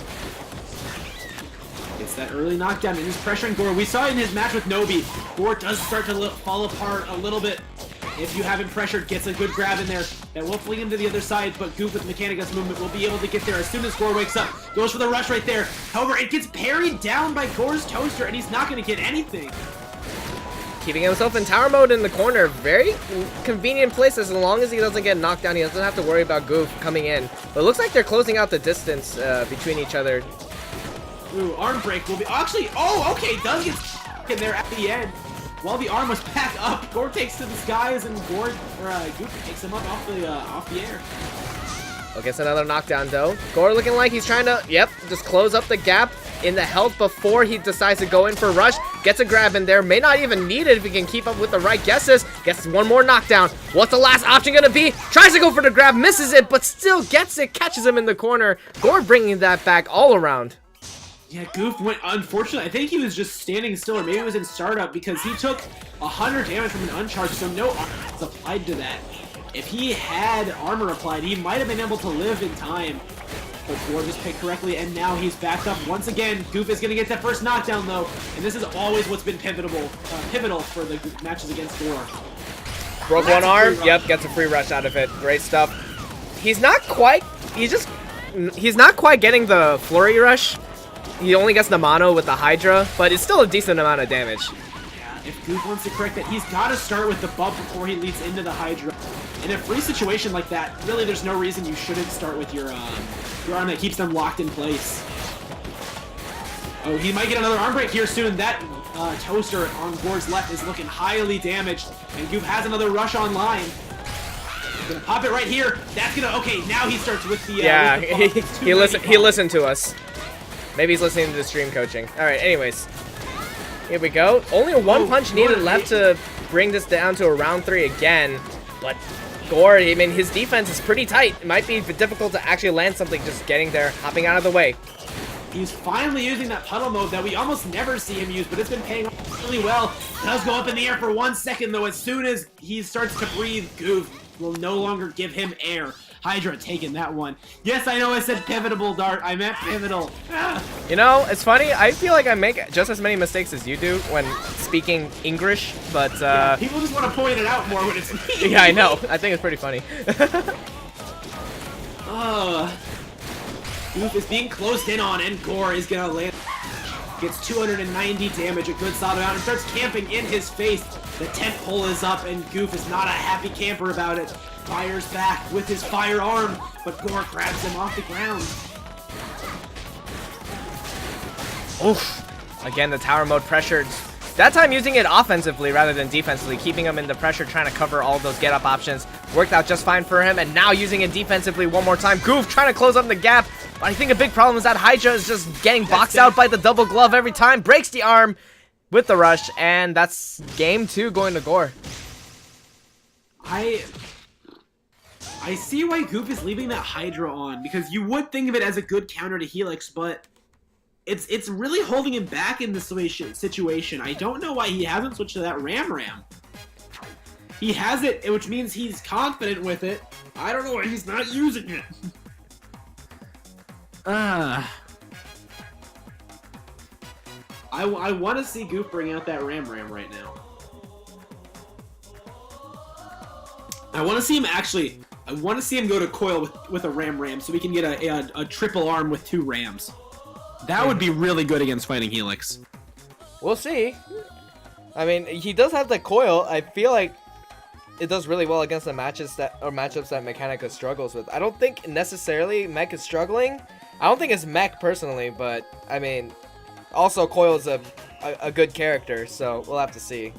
Yeah, I think the main issue Coil would have in this is just the fact that when you're doing your dashes, it's not a burst option; it's a continuous option. Mm-hmm. Whereas a Coil dash is kind of both. that's kind of the advantage Coil has over Mech, right. And why Mech players can do both so well. And they're gonna go to Scrapyard for this. All right, let's see what Goof has decided to pick up here.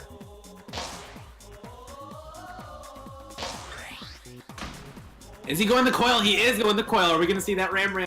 I want to see that.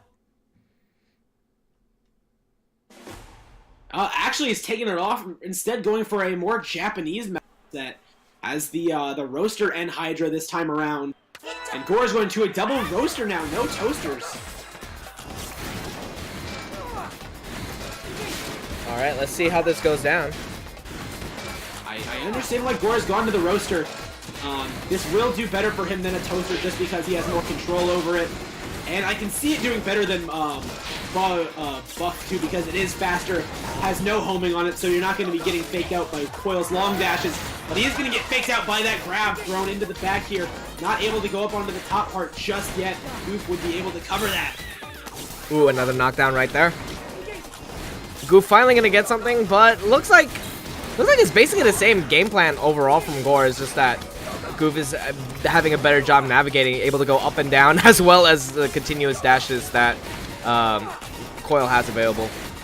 And not to mention, Scrap already naturally provides height advantages, and Goof has just been capitalizing on all of them. I see him, I love the way he just floats up to the top while he's already on the ledge. So it makes it so hard to aim upwards towards him. You really have to let the arms and the camera try to do their thing. But on an arm like Roaster that already doesn't have a lot of verticality to it, it's really hard to hit him up there. Right. Oh! And there's Goof taking a round. Pretty handily too. Yeah. I think just in general, the way Coil plays defensively and offensively is just better than Helix in general. I mean, I just say this I feel like I say this in general about Coil, but it's just like every character in ARMS has some kind of upgrade and move option, whether it's a continuous dash, a super dash, or something like that. Coil just floats everywhere, so it's like everything is an advantage for her, you know? Yeah, really, every character has either been kind of compacted down into brass or Coil, which is why there are top 2 in the tier list. Yeah. And Goof is making good work here, showing the best of Mechanica that's been taken, but the best of Helix that you kind of get from the height advantages and disadvantages. Yeah, but it looks like Gore, finally when he has a high ground, is able to compete with the elevation and lateral differences that Coil can bring to this matchup. Seems to be working out just fine. Yeah, handles Goof right back at him. I think Goof just needs to make sure that Gore doesn't get on top of that top platform. He needs to start hunting immediately. The rush, but the way that Gore's positioning, he always gets to retreat, and Goof has not been going over to the left side since he's just been meeting the ledge right there. Alrighty, these two. Oh my god. Barely trying to find something. Gonna get a grab for a grab right there. Goof with a very slight lead. We'll see if he tries to keep up that advantage or just tries to zone each other out. It looks like exactly what's happening, but Gore decides to close in the gap and get a rush himself. Goof just got a little too ballsy there at the end, throwing out both arms at the same time, and even though Coil is Coil, she's still going to lose a lot of her maneuverability when she's throwing 2 punches out, and Gore with the double roaster is back on top of the ledge. Goof has rushed to try to make it work. That will force Gore down. He's going to try to push him off. However, Goof is pushed down, and Gore is just staying right back there on the opposite end of the platform.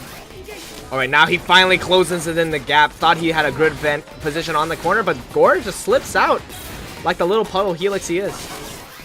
He's using the puddle a lot more than we saw even in his prime. He would kind of just stay in the tower. We'd all yell at him, go puddle, but he's doing it now. Gets some good chip damage on Goof. Does feed him the rush though. All right, rush is available. Will he be able to catch? No, he can't catch him out of tower mode. Gore's defense is just impeccable. I know, and a lot of times you think Helix's side-to-side movement, especially in the air, not really the best, but Gore always finds a way to make that wonky hitbox work for him. And it looks like this one's going for Gore unless Goof can make something happen in the last couple seconds. I don't think he has a DPS for it. Just one grab. That's not going to be enough for sure. That's not enough. That's Gore taking a 3-0. And there's our first 3. We were saying we were going to see a lot of game 3s, but that's all we're going to see from this one. Yeah, well, it was game 3. What are you talking about? Yeah, that's all we're going to see is game 3. We're not going to see a 4 or a 5. We're only going up to 3 today, boys. Yep. Alrighty. Next up, we got loser semis, and it's gonna be JM and Nobi. JM Nobi. So Nobi basically gets Cobra into Cobra. Yeah, Nobi got Helix into... Yeah, Helix Cobra Cobra. Yep. It sounds like a password if ARMS was like an old school NES game. Helix Cobra. Helix. Okay, I guess. Sure. Yeah. Tower, puddle, coil left, coil right, coil left, coil right. Left punch, right punch, start. There's the Cone Army code. Cone Army? Yeah, like the Konami code, Cone Army. Oh, okay. Let me tell you, there's this little game we're playing and casting right now called Arms Edge. Let me tell you about it. No, but why Cone Army? I don't know how it's. Cause it's the Konami code, and you gotta fit arms in there. Okay, because I was like, wait, but what's the cone part? Is that just Konami? Okay. You know that's the Konami code, right? I know that's the Konami code. We already made it. I'm trying to find out how you could have possibly found that pun funny. Is what I'm trying to figure out.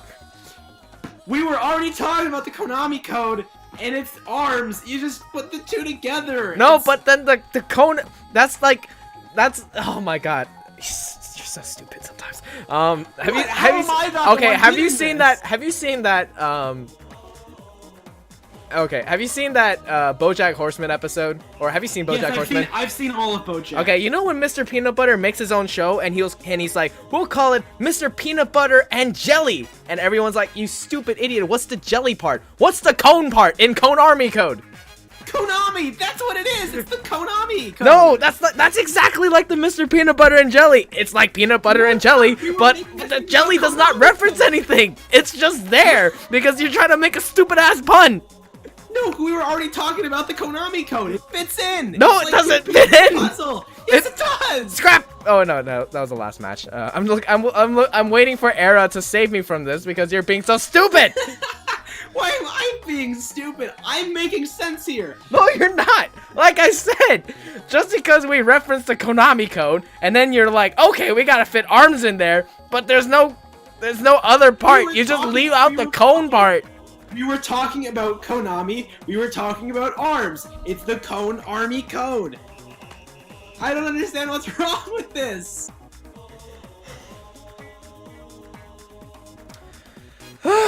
Okay, anyways.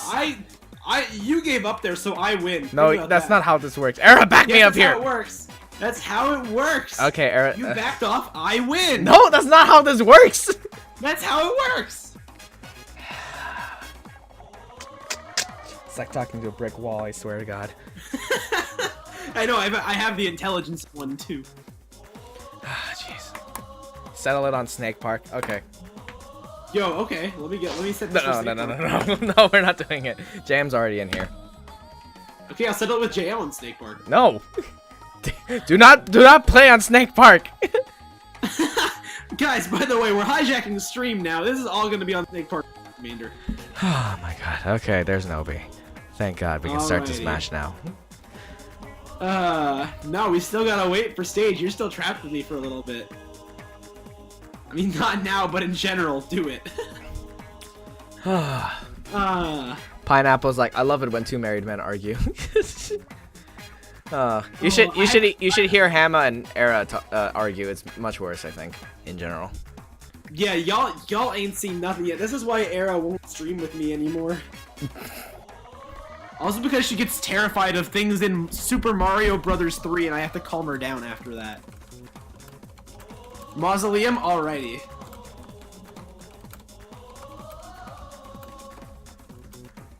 Hey, here we go. This is a stage that Nobi did very well on before. He almost took Gordon down here. Era, why are you calling me? Bracket's about to start. You know what? Fine, I'll answer it. What do you want, Era? No, it's fun. It's fun. I like it. It makes me feel good about myself when I tear Sedge down. Alright, Nobi is ready. JM probably just thinking about his arm choice right here. Alright, here we go. This is loser semi, so we're back to best of 3. Alright, let's see. JM's just going with his set he was working before. Has traded that Birdchuck off, though, for a Tri-Bolt. Starting off with the Slamamander, all reliable. And Nobi, of course, going with his famous double Chilla set. I feel like that first uncharged toaster just kind of stopped all momentum for Nobi. And just made him second guess himself, and now he's just all of a sudden got 300 health on him. You know, he came in saying, "Hey guys, how you doing? I feel," and just met with a burning passion. Yep. In his face. And JM is getting the early lead right here, about a 250 health difference, and makes it even further. There's some arm damage on the Nobi too. If JM just went for the rush, it might break shield. Oh, the Cobra Hop gets called out though, and the shield, or excuse me, the ice chains decides to go for a grab that time around. Oh, JM gonna go for the rush. Nobi's shielding though. That is kind of the mix-up everybody's gotten used to. It's become like a mix-up of a mix-up. Like, are they gonna mix up, or are they just gonna kind of go for it? Good arm break right there. JM actually not able to get the punish. Mander's homing is really wacky. That's whack, yo. Sometimes it just don't work, Diggy Dog. Yes, thank you for following up on that. All right, hey, oh! You're welcome, Home Slice. Yes. Shin. Oh, wait, okay. No double KO right there. Nobi had a little bit too much health for that. Yeah, alrighty. I didn't even know double KOs were possible. Oh, yeah, no, they happen not very often, but they do happen sometimes because your arms will stay out a little bit after you get hit and continue on their path for like half a second. So you can get a situation where you kill someone, their arm keeps going until they hit the ground, and then you die too. Okay. Interesting. Alright, anyways. Okay. Gets that rush in finally. That's a lot of damage. As long as he can get that Slamamander, he'll always guarantee like at least above 300 or something. Oh! JM got the cancel there. Great job. Make sure Nobi's not going to get any rewards for his efforts. Does get knocked down again though, and now the health is closer than I think JM would like it. Gets a good roaster in there though. He's been doing so good about getting it right before Nobi's Acrosaur comes up. Alrighty, there's just navigating around, trying to get around these arms here, but Nobi's having a hard time figuring it out. That Slamamander just covers so much. Oh, but there we go. One toaster, or excuse me, roaster. Yeah, it even seems kind of like like the threat of the Slamamander is doing more than the Slamamander itself. We see Nobi is adopting a very head-on approach right here because if he goes to the side, the Mander's been intercepting a lot, and JM has been getting cancels. He is going to be able to block that one, not getting the deadly cancel that we just talked about. JM's just fishing for some grabs right now. I think he was trying to activate Rush right there, but he got hit right before he could. Both of them boxing each other out. JM trying to... Okay. Mixing up with those short hops. Still not quite getting anything. Ooh, Nobi dropped his shield a little early right there. Good parries by both players. JM coming out on top though, sneaking that roaster around to the side. Gets a grab on Nobi's... Has all the advantage right now. Rush is full. Nobi is going to get it in a sec. He might want to back off before Nobi decides to unleash that thing. Yeah, like you said before, JM kind of content to stay in the mid-range, and then once he actually gets something advantage like Rush, then decides to close in. This doesn't even need the Slamamander to close it out, actually, that time around. Yeah. Honestly, might be worried that Slam has a really weird rush. It kind of flips him around into the air sometimes. Sometimes it doesn't. I don't know. Slam kind of... The Manders kind of do what they own. They're a slippery reptile of an arm. You know salamanders are amphibians, right? They're not reptiles? No, they're not. They're not reptiles? No! I thought they were reptiles! No, lizards are reptiles. Are salamanders not a type of lizard? No, they're not. They're very close, but they're not. They are amphibians. So they're like half reptile. No, amphibians are its own thing. No, their amphibians are so close to reptiles. They gotta be like half reptiles. Like there's gotta be like no some half reptiles would be half reptiles. Amphibians are amphibians.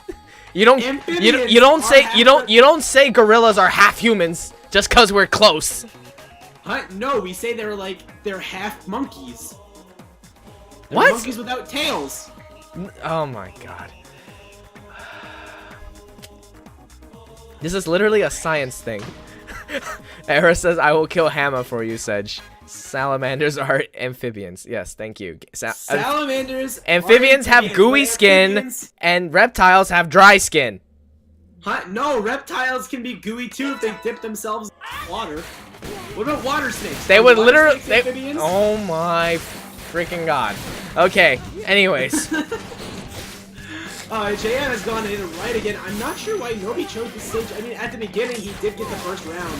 But as soon as JM adapted and started shutting him down, you see, once JM has kind of got out of his comfort range and goes more in, he gets some good reads on Nobi, who's famous for his own reads. Okay, goes in for the rush, yeah. Able to get it. 365 damage. Great start for JM. I feel like he's kind of figured out how Nobi wants to play aggression, and then he's just been playing around that. Yeah, Nobi always tends to fall back onto his predictive skill.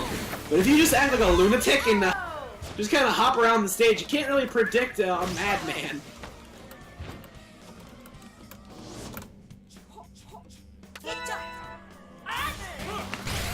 Okay, gets broken up. All right, that's kind of his fault for going for a pineapple grab. Yeah, at that point, who was literally on the same team as Pineapple. Yeah, who just fought, who his last match before this was Pineapple. Alright. JM has adopted this mid-range again, but Nobi is staying to the side of him now. Anytime JM tries to go for a little dash to correct himself, Nobi is there. However, his arm is rotating. Oh wow, is he just gonna twin tail out of the way? He is! Perfect evasion right there. Not staying in one spot for too long, but just long enough that the rushes would be slowed, and goes with his own rush. JM is now down to a quarter of his health. Nobi's still at 75%. Okay, JM, I was a little bit worried. He looked like he was trying to take center stage. I was worried that Nobi was going to try and read that. But actually, he just delayed the inevitable and got caught as he was trying to go to center stage again. Gets that one more knockdown, though. Doesn't keep up the pressure, though, and lets himself get hit by 2 more Chillas. Yeah, sometimes JM will go back and forth to try to bait out something. But considering those arms are just going to go straight at you, if you just go straight back, you're just delaying your hit. You're like watching the car come at you, backing up, and then still letting it run you over. Ooh, he let go of the ice chain at the exact same moment. I feel like he thought a grab was coming out because he saw both arts coming in, so then he tried to break it, but that didn't quite work out either.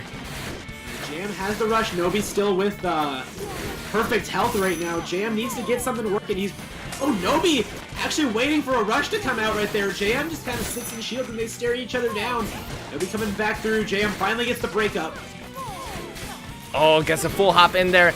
Kind of risky, if I'm going to be perfectly honest, but he has the rush available still. He's got to get a couple more knockdowns and a grab before he's thinking about a comeback, though. And Nobi's got rush available, too, so he's got to avoid that, too. So many things on JM's checklist for a potential comeback, so making it much harder for him here.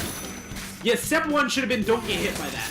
And step 2 is don't drop your shield when there's 2 arms coming at you. Again, maybe thinking that it was a grab coming in or something and just wanted to last expectantly try to get out of there, and then just got clipped by that, by both of those arms. That will be a good reversal of that map by Nobi. We're going to game 3 right now. And this is still best of 3, right? Yep, this is best of 3. Alright, winner of this is moving on to fight Goof in Losers Finals. But the loser is out of here. See what stage they're going to decide to go to.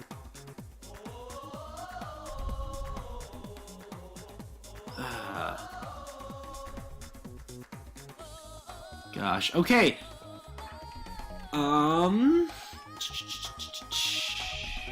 Any word from either of them? Let me go down to the FellowsTV server. Okay. I'm wondering if they're... Okay, we're just waiting right now on bans. Waiting, loading. Do we have a response yet?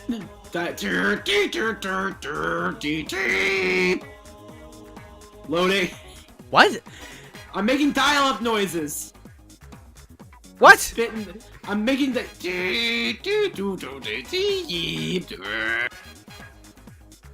What?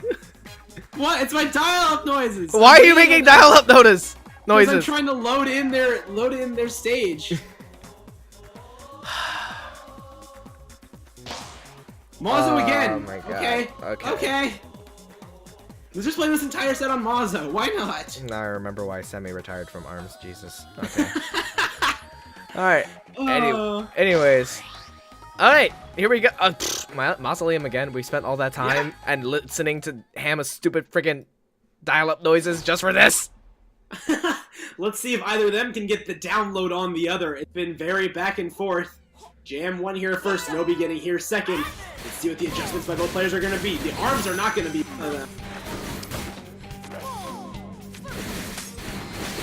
I see that JM has a tri-bolt in there now for some reason. I don't know if that actually means anything. So he had it in their last game too. He just chose not to bring it. Okay. Interesting. Alrighty. Yeah, I think he was probably...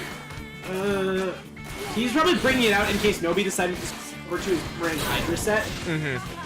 Since it would do a lot better against that, since you could just have a straight shot in that little zone. Right. But against a double Chilla, it's not going to do much at all. JM has a decent health disadvantage right now. It's a little less than a hit right now, but he does have the rush to even things up. If he gets a win confirmed, now with that roaster hit, that would be it. Alright, just staying in place. Being a little bit more conservative on those dashes and those full hops this time around in his first... Oh! Well, a little bit too close. I don't think he realized how close Nobi got to him. And that rush is not quite going to connect, so that's suddenly a really great spot for Nobi to be in. It turned from sudden death until a possible victory. Nobi has everything going for it. Oh, that full hop! Oh, that's so scary! And Nobi just waits for it. I'm surprised he didn't wait for the rush. He connected like one hit of that. I think he was waiting for something, but he wasn't expecting the full hop, so then he just panicked and rushed. I think that's kind of what happened, but who knows. Oh, here's the tri-bolt now by JM. I thought if he was going to switch the thing off, he's going to try to create this little no-no zone that Nobi can't go into. However, he does have a weight disadvantage and nothing to poke straight forward if Nobi decides to punch at it. All he's got to rely on is his movement.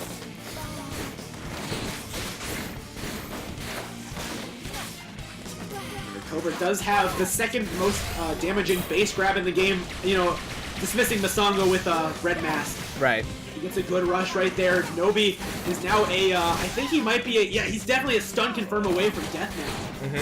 He hasn't been quite getting the stun. It feels more like that he's using that oh, wow. Gets that grab. That's going to be it. Okay, I feel like, in general, though, he's been using that tri-bolt just to force a reaction out of him, then uses that Slamamander to close in on him. I feel like he's conditioning better with that tri-bolt than he was really with good the tool for roaster. poking. And if you get a read with it too, it covers so much ground. Yeah, it that's covers what. a lot of the air too. Yeah, that's what I'm talking about. He tried to dash away, Slamamander caught him afterwards. If nobody decides to go in the air too, he will have accuracy, but there's a potential he could flip right into a bolt if he's not careful about when and where he's doing it.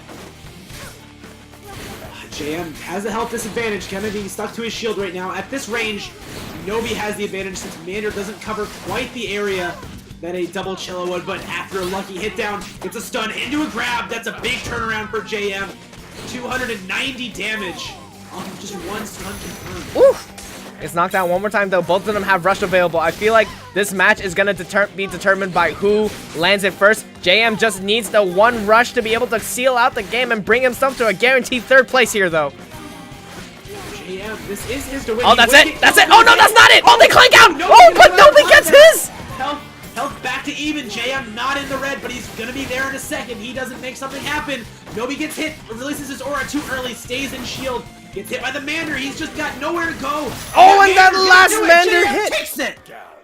Oh, man. I thought after that rush, it was over for both of them. I didn't know what was going to happen after that, but JM barely brings it back around. Whew. Yeah, Double Chilla, I think, has the weakest rush in the whole game, maybe other than Double Scully.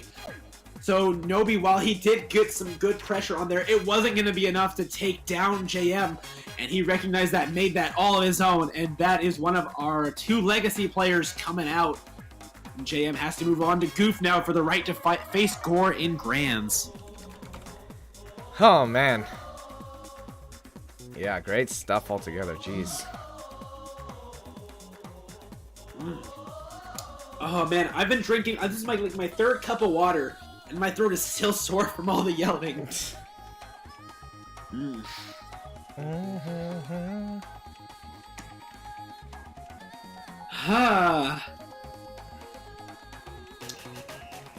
Alright, let's see. Goof should be hopefully joining us shortly so he can goof on JM. Or maybe JM just says you JM can't. Name puns are hard. Leave me alone. Well, if they're hard, you don't have to do them, do you, Hammer? Well, you're not saying anything. I gotta fill the space. Okay, fair enough. Okay, Goof and... Here we go. I mean, I think Goof lost to Jam the last time. Or, no, Jam lost to Goof, and then I messaged Jam saying, how you lose? And then he said this is a hard matchup in general. Did they meet in pools? No, not today. I think the... Oh, yeah, right, there are ads. Let's talk about the ads. FellowsTV, be sure to check out their merch. Merch! It's every day, bro. With that Disney Channel float. And then check out which one's Nobi, by the way, in the arms dock. Oh wait, no, you can't see this. Never mind. Actually. Nobi is the small boy. No, not Meow, not that small boy. He's the I don't have the thing up. Let me look at the graphic. Okay, sure. And then here's Network Era. He's the Asian one. The one on the very right. Maybe. Maybe. Okay. The very right glasses. Okay. Yeah, anyways, support Network Era. Be sure to check out her tournaments as well. She does a great job. More merch. Yeah. This I feel like he should have given me a Lethal League Blaze ad, but I don't know, whatever. Anyways. Here we go. Alright, let's see. Have we got a stage yet from them? Oh yeah, also, I don't know if there's a 1920 by 1080 version around, but check out Maliv's stuff too. There will be a Scrap Star series tomorrow for NA and EU. She does cool things. Check it out. Yeah. Is there? I don't think I got one of those ads. There was one that was being thrown around during the EU one. Oh, okay. She could have given it to me. I don't know why Deferred didn't give it. Okay, sure. Anyways. Oh yeah, and the shirts to rep your favorite ARMS character. That's pretty cool too. Yeah, so let's go ahead and wait for these guys to pick a stage. I guess while we got some people here, there's one more plug that we don't have a graphic for. But Riptide Arms is doing a GoFundMe to help get Serp and Dart over to Smash and Splash. We throw that in there. Right now we're at $40. Every little bit helps get these guys out there. Serp is coming in from Canada. Dart is coming in from Orlando, Florida, which is pretty far from Wisconsin. So helping get those guys there would be really great, and we'd love to see them there. Why does Tame Dame have an alligator next to him? Because he's Steve Irwin. Oh, okay. I wish you guys could see what's on Carter right there. Carter's wearing an elf costume in that picture. And there's that picture of you doing the. Oh, that's what Slosher looks like? Yeah, that's Slosh. You know, I'm gonna be honest. I thought he was gonna look a lot bigger just because he plays Mummy, but you know what? Never mind. No, Slosh is a scrawny white boy, and I love him. I need to remember. Wait. He looks like something, but I don't remember what. Oh, you know what he reminds me of? Kind of. Oh Lord, what does he remind you of? Did you watch that Black Mirror movie? Bandersnatch? Yeah, I did. Yes, it was so terrible. He does kind of look like the kid. He does, right? not the kid himself, but like the. Oh wait, no, I don't know about Colin whatever. The other Colin Kaepernick or whatever. That's what he kind of reminds me of. Colin Kaepernick? You mean that's the quarterback for the 49ers? Nah, just kidding. Wait, no, not him. Okay, sorry. He reminds me of the black quarterback for the 49ers. Damn it!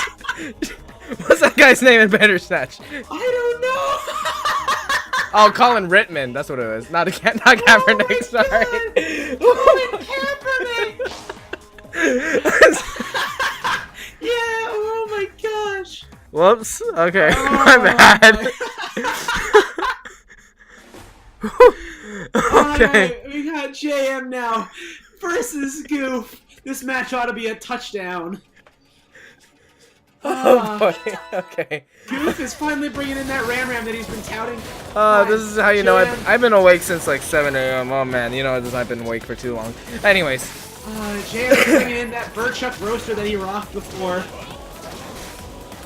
JM staying in the back here, just shielding. Goof is being the one forced to throw out some stuff, but he's making these hits work. Still not been damaged by Jam, other than I think some shield chip hitting him out of the air with 4 or 5 girth damage. Whichever girth Mechanica has, it's 4 or 5. I feel like just in general, Mechanica is able to apply better pressure because of her lateral movement, and it denies what JM needs to move around when he's charged. It denies that charge first of all, and then it denies like that movement because he can go the same distance without having to charge, and it's continuous, unlike JM's constant dashes. Yeah, I've heard from some Cobras like Cold Stare and JM that this match kind of feels like Mechanica is saying, I can do everything you can do, but better. And she does have the advantage of not having to worry about the charge so much since Cobra is a normal character, Mechanica obviously the heavy, but that Burchuck should help negate some of that and be a good parry tool to knock down a lot of what Goof has. And JM has come back now. We saw there, he got to about 500 without having touched Goof, but in this last 250 has done quite a substantial amount. Both Rush is going to come out with a Ram Rush, way too powerful to deal with for just a lowly Burchuck. Yeah, that quite did not work out there, so Goof's going to take that first round. James has switched over to the double roaster. Will allow him to catch Goof's movement better. See him doing a little more walking here too. I think that's smart. Because if Goof decides to go for a long dash, Jam will just kind of be there if he goes for a Cobra hop or dash. So he'll be able to position himself around Goof better if he decides not to go for some burst options. Just a little bit of a bursty one there though, and Hydra is going to continue him. Just hasn't been able to get many hits though as he gets a hit in, Goof gets his rush. But that Hydra is proving so fatal for him. Ram Rush going to be catching him off, and the Hydra putting in for 365. He's really in a ringer at this point. Goes for his own rush. It is going to land. Goof not far enough to avoid, and now we're in a last hit scenario for both of these two. Ooh, try to make a read on that dash. Jam just doing it a little bit later now that he knows he's safe from it. Keeping up that defense. Gets that charge up. Isn't able to get anything out of it, though. Oh, almost. Goof barely not getting clipped. Drops his shield, but the Hydra is going to be what... Alright, last hit for both of these two. And Goof looks like he might just be farming Rush at this point. He's going to gain it pretty soon. Yeah, I mean, Mech is able to farm Rush pretty well because of that constant dash and the armor. still hasn't been hit by it. Yeah, the rush is available. JM might be waiting to get his developed too. Oh, JM not going to be hitting by it, and he's going to hold shield. Goof tries to let it down in case he gets a mix-up off of it. Oh, Goof is playing chicken with these roasters so hard. He almost... Oh, he goes in! Oh, 50 damage! And he gets his rush too! The chip damage! He's able to... Oh, I think we got a tie. No, we don't! He gets the last Hydra in the last second! Holy cow, the Hydra just thrown out of there out of nowhere. I thought Goof was going to let it just relax and take the draw. But instead he goes for broke, sets himself up for a potential failure, but JM caught off guard. Fantastic poke. It's like going out to someone right as they're about to fall asleep and just booping them on the nose. They're not ready for it. It freaks them the fuck out. Oh my god. Oh, Annika, you playful teenage girl.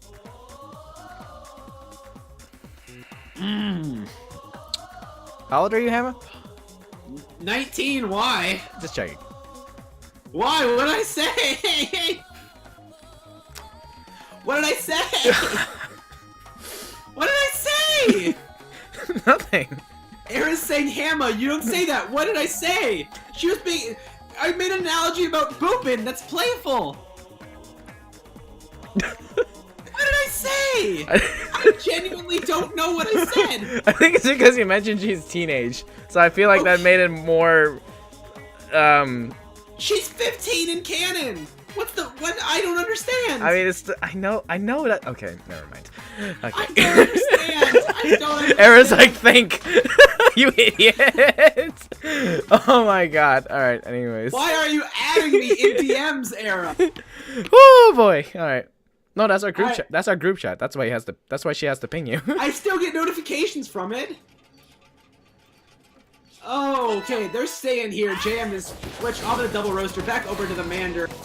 I feel like Mander might have a hard time catching Mechanica though if he was just going for these long dashes and JM is not prepped to throw it the correct way. Yeah, I feel like both tracking left and right and up and down might be difficult for the Mander. Oh, but barely actually clips him even though Goof was already moving away. The good thing is he won't really have to worry about up and down too much, I don't think, just due to arm girth. It should do well enough, and that A should be enough to catch Mech if she goes in the air. He's really got to worry about is not landing rushes, but he's not going to do that. He's 380 and a juggle for 400. Goof now down to 25%. He's found Goof's kind of weakness, but that knockdown could reset this. Oh, right there. Yeah, I guess clipped by the rush there. 330 damage to fire back. Actually, just... Oh, and with that Hydra, brings it back to even. Oh, yeah, and now Goof is going back in. However, he goes for a missed grab. JM hadn't even woken up yet, and he rolls to the side, letting him get a Cobra grab. That Hydra coming so close to his face. He's playing more into his shield now than ever. Whew. Oh, slammed. Mander is coming so close every time. JM, so unfortunate. Goof is playing chicken. And he's kind of standing still now, but again, the Hydra poke. Another little boop on him.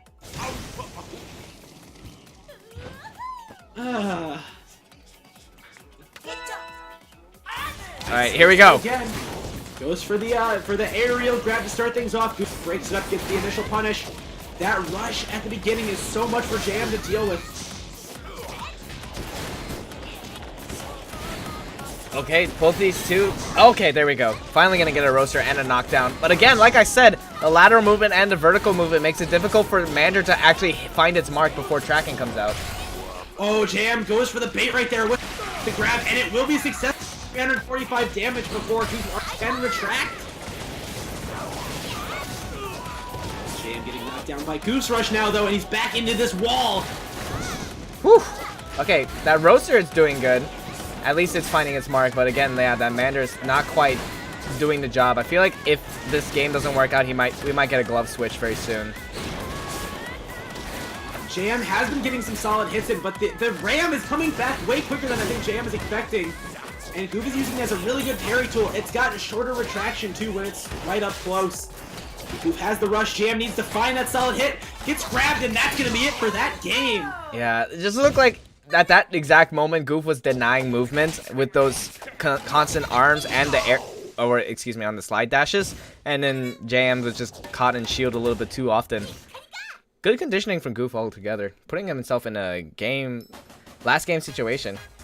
I really kind of wonder why JM went with that Mander, because like what we said, Mech is just gonna dash to the side of it. Even if you throw it at the inside angle and Mech is coming at that one, it's gonna be so hard to hit her with it. She'll be out of the way probably in time. It just feels like the only way you're gonna hit Mech is if she goes in the air, and I don't think Goof pressed X once. Yeah, I don't think so either. Okay. Alright, let's see what their counter pick is gonna be. Okay. Era and Defer are stepping away from a sec, but we have admin privileges now on the Smash. Oh, we do? So okay, cool. Yeah. So I am going to... We can see the stages. Oh, we can see the stages. Okay. Yeah, we can see their stages now. Okay, great. Sparring ring again. It looks. Are we just going triple sparring? All right. Oh, I was gonna say I was just gonna DQ JM because I have my privileges now, but okay, not quite yet. You know, we'll DQ him after he loses. Don't give Goof the satisfaction of a 3-0 potentially. I'm looking at the Smash GG right now, and I'm wondering. What are you wondering? Your mic cut off. Oh, I'm wondering if JM input a character wrong, because I'm looking at the Smash GG and JM shouldn't say, but until Goof is locked in. I don't think that's a mistake. We'll see how this goes. I've never seen JM run that though. I mean, he picked it right the first 2 times. I don't know if he just forgot where Cobra is, but I don't think that's what's happening here. We'll see. Look at chat and see if anything. Yep. Oh, he actually brought out the Min? Huh. Interesting. What? What? Huh. What? Interesting loadout. I've never seen. Interesting Yeah, loadout too. Whoa. That's, kind of like that's a radio setup right there. However, he's just gonna go. Okay, he's going for the lockjaw Min. Interesting. Lockjaw gonna be on the noodle arm. Yeah, this radio kind of pioneered. Lockjaw Min is largely his creation. He's gonna be running the roaster on the dragon arm. Honestly, I see why this works. I mean, I think that, yes, this is a good matchup for Min. I just never seen JM play, but it looks like he's doing pretty good. Doesn't even need the dashes. He just, or, you know, those little quirks, like the kicks that Min has. Just needs one dragon arm, and all of a sudden, Goof just got obliterated on half his health. It's weird seeing Cobra and Coil players go over to like, non-weird characters. And it feels like they almost, like, forget how to move, like, and we're teaching them how to walk after they learned how to run. Yeah. Going for that rush right there. It actually is going to land. That's not... Jesus! 400? Wow, JM. Yeah, no, Lockjaw has, I think, the highest rush damage in the game if it lands. Jesus! Even more than Siki? That's crazy. Maybe not that. Maybe not as much as Siki, but it's really high up there. Okay. Oh my god. He's going to be pressing in, keeping the noodle arm down. JM has time to shield, though, surprisingly. Not going to be able to get Dragon Arm without getting a knockdown first. And Goof is just going to keep that bub in his face. Oof! Alrighty, there. Oh, okay, the projectile makes its way in. I guess it's not a fire property because it didn't knock him down, though. No, it's an explosion property. Oh, okay. It does 3 hits to heavies if knocked down by it. It's ridiculous the damage output that it is. Alrighty, having a hard time getting out of that corner. Oof. Alright, knocked down one more time. Has rush available though, so. It looks like Goof has started to adapt to this after absolutely bodied the first round. However, when it comes to a rush, I don't know how this is going to turn out. It's a heavy arm versus a ram rush. Ram rush usually just comes out on top because it's ram rush, but Lockjaw is deadly in its rush sometimes. As long as you make sure you land it, since it is a very high commitment one. Oh! Just barely clips with the. Oh my god. 330 after the delay. Goof down to Magic Pixel now, and he lands it. JM's Min is nothing to be trifled with. Oh my word. Alright, now do we see the coil from Goof? That's the main question. Oh my gosh. Jesus.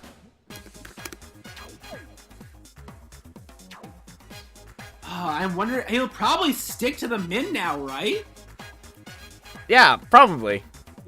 Probably. Yeah, for a last stand, it doesn't look like he's out of breath at all. Looks like he's getting his second wind, if anything. That was the secret that he needed this whole time.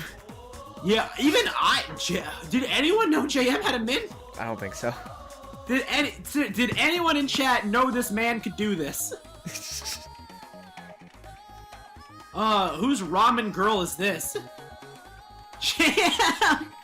Jam, are you using your last game to flirt with another married man? That was for radio, the best lockjaw man in the world. Yes, I'm a sellout. Oh my god.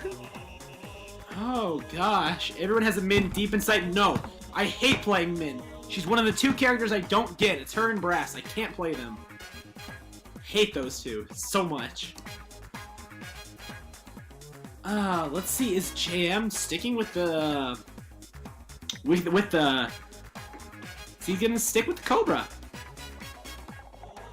I mean, not the Cobra, the Min. Is he going back to Cobra?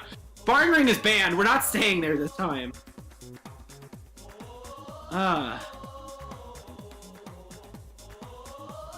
See actually where we're gonna go. Our options are, okay, we're going to Mausoleum. This is where JM beat Nobi. Both times he beat Nobi. Yeah. So we'll have to see though. I think Goof is thinking about it because he wasn't expecting this either. Let's see.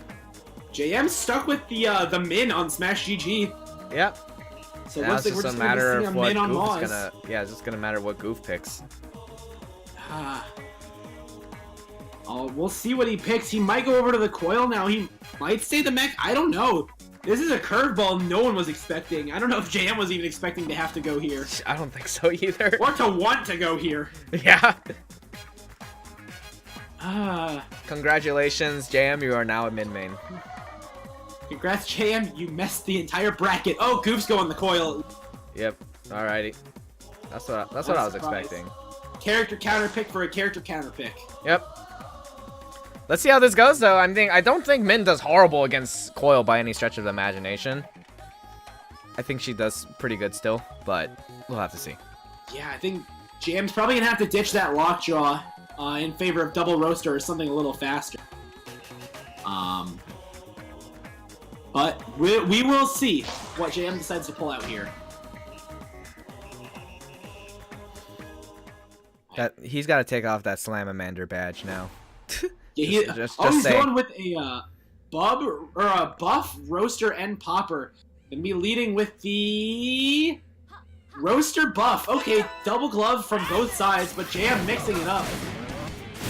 What the? That nade went behind him and hit him from behind. Yeah, it splashed on the wall right there, and that is a thing you can do. If you set it on the ground wall, sometimes it'll just catch people up. Even Rush can. What the heck? Okay, interesting. Anyways, because it's medium arms, both of these two are going to box each other out. It's just a matter of who gets the right read. And he's got that knockdown there. Will he be able to find the right dash? He does not, but catches him when he pulls out both arms again. Despite having Girth 1, Min with a buff actually will have a full glove for the free side with a charged up buff. And of course, the Girth 5 that the Dragon Arm provides. A lot of this could be considered to be JM's favor. Double Nade is a very volatile set to run. While it can be rewarding and has setups into Rush, it can also just be so hard, and a good counter rush by JM. Just be switched off of his Cobra doesn't mean he's not still the master of those. Oh yeah, and I think just in general is being able to catch how Goof wants to move with Coil. Oh my god, another grab. Oh my god, that was even better than the mech set. Ability. Oh my gosh, so quick. Jeez, that was even better than the mech game, I think. Yeah, honestly, Goof, if he loses this, might go back to that mech and try to set anything up. However, this time around, Goof is doing a much better job about not letting JM get the dragon. We saw at the beginning, the beginning of round 1, JM got like a framed perfect dragon arm, and now he has had no time to charge at all. Gonna get rushed right there, didn't connect with the ground in time to get a jump away, and now the pressure is all on him. Okay. Only gonna get a couple of hits in. Goof doing a much better job keeping things even and alive here. He doesn't have Dragon Arm, so I feel like that might be part of the problem. Gonna get an arm break? Just barely. That's enough time to charge up Dragon too. Good thing for Goof was, though, since his nade got clipped, he only took 50. No potential follow-up from JM. No potential grab, no potential roaster hit. Just a clean 50 knockdown. And a clean rush there by Goof. 290 damage going to JM. Almost gonna put him in the red. Yeah, I think Goof's main plan is just to make sure that JM doesn't get Dragon Arm. Once JM had Dragon Arm, it was really difficult for Goof to bring it back into neutral position. But right now, okay, never mind. What is it? It's back up. Yeah, it's back up. However, Goof already has another rush, the third one this round. JM has been doing well about counter rushing when he's got Dragon.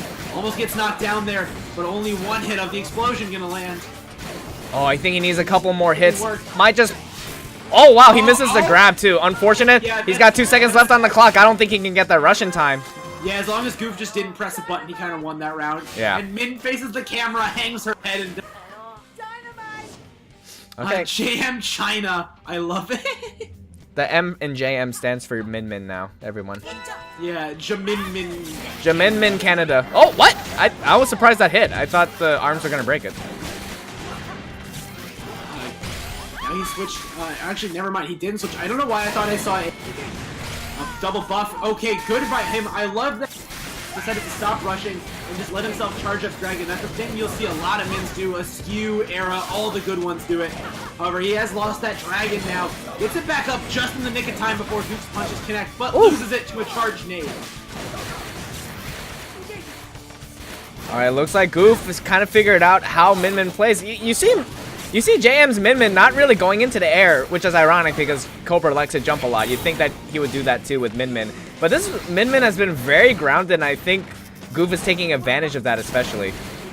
Yeah, I think it's probably hard for Cobra players to adapt to actually having to go a reasonable distance with their jump as opposed to, you know, full stage length. Right. So it makes sense that her air dash is a lot different than Cobra's, where it's just a simple correction. Min's one is a full-on clanky commitment. Jam on this last bit of health gets an air stall. He would have ate an entire nade if he didn't do that. So good he only took 50. But he's now down to last hit, and Goop is gonna find it. He's moving on to fight Gore once again. Oh, valiant effort from JM. Pulled out all the stops this entire bracket. Especially both for closing it out against Twind and for trying to bring it back around against Goof. But yeah, that will be a 3-1 altogether. And now Goof is moving back up to fight Gore. Let's see in the time that he had to fight JM if he's learned anything that he can use to win this bracket. He will have to get the bracket reset, though. That's the hardest part. Yeah, I mean, considering again in winners finals it was a 3-0, so we'll have to see. Even with the coil, it still wasn't as or wasn't that convincing. So we'll have to see how it goes. And here we go, Gore, possibly the most anticipated return to the game of this entire bracket, now sits in grand finals winner's side. Yeah, I mean his only potential demons were the Cobra players, and they're both gone, so the losers bracket kind of took care of both of them. Yeah, I really wonder if we're going to see Goof pulling out something that can just run double bird chuck, since that's kind of always been the bane of Gore. I could see if he plays a more hover-heavy Mechanica. Then he could pull it out, but hover for mech is a really high commitment. Right. And it would allow Gore to just kind of go, oh, you're here now, punch, you're dead. I can see Hover Mechanica just being like hit by a charged firearm and just knocked down. So yeah, it could almost seem more like target practice than anything. Yeah. But we'll see when Goof gets in here. Jam, we need you to leave. Jim Canadork, we need you to leave the lobby. Let me add him. Make sure he knows to leave.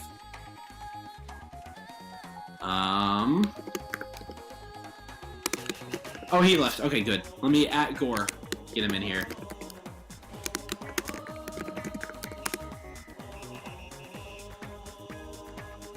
Alright, he should be joining us shortly. And before we go into our grand finals here, I guess let's just do a quick fire of all the things we gotta plug. Fellows in Arms merch, FellowsTV documentary, Network Era thing, anything else I'm missing? I blanked out. What? Sorry? What? Oh, I'm gonna just like quick fire through all the things we. Okay, Fellows in Arms merch, Fellows in Arms documentary. Oh, yes. Network Era, Maleev's. Yes, this stuff right here on the stream. Trapstar Network. Yeah. All the beautiful things you see flashing before your eyes.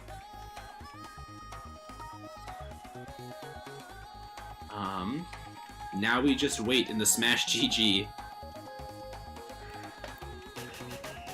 I wonder why Defer didn't just give us admin privileges in like the beginning. Right off the bat? Yeah. Probably because, I don't know, then I can understand why he didn't give the admin privileges.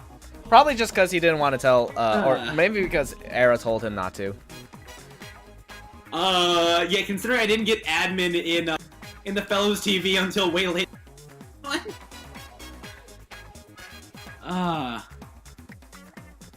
Alright, let's see. It is time to pick the stage.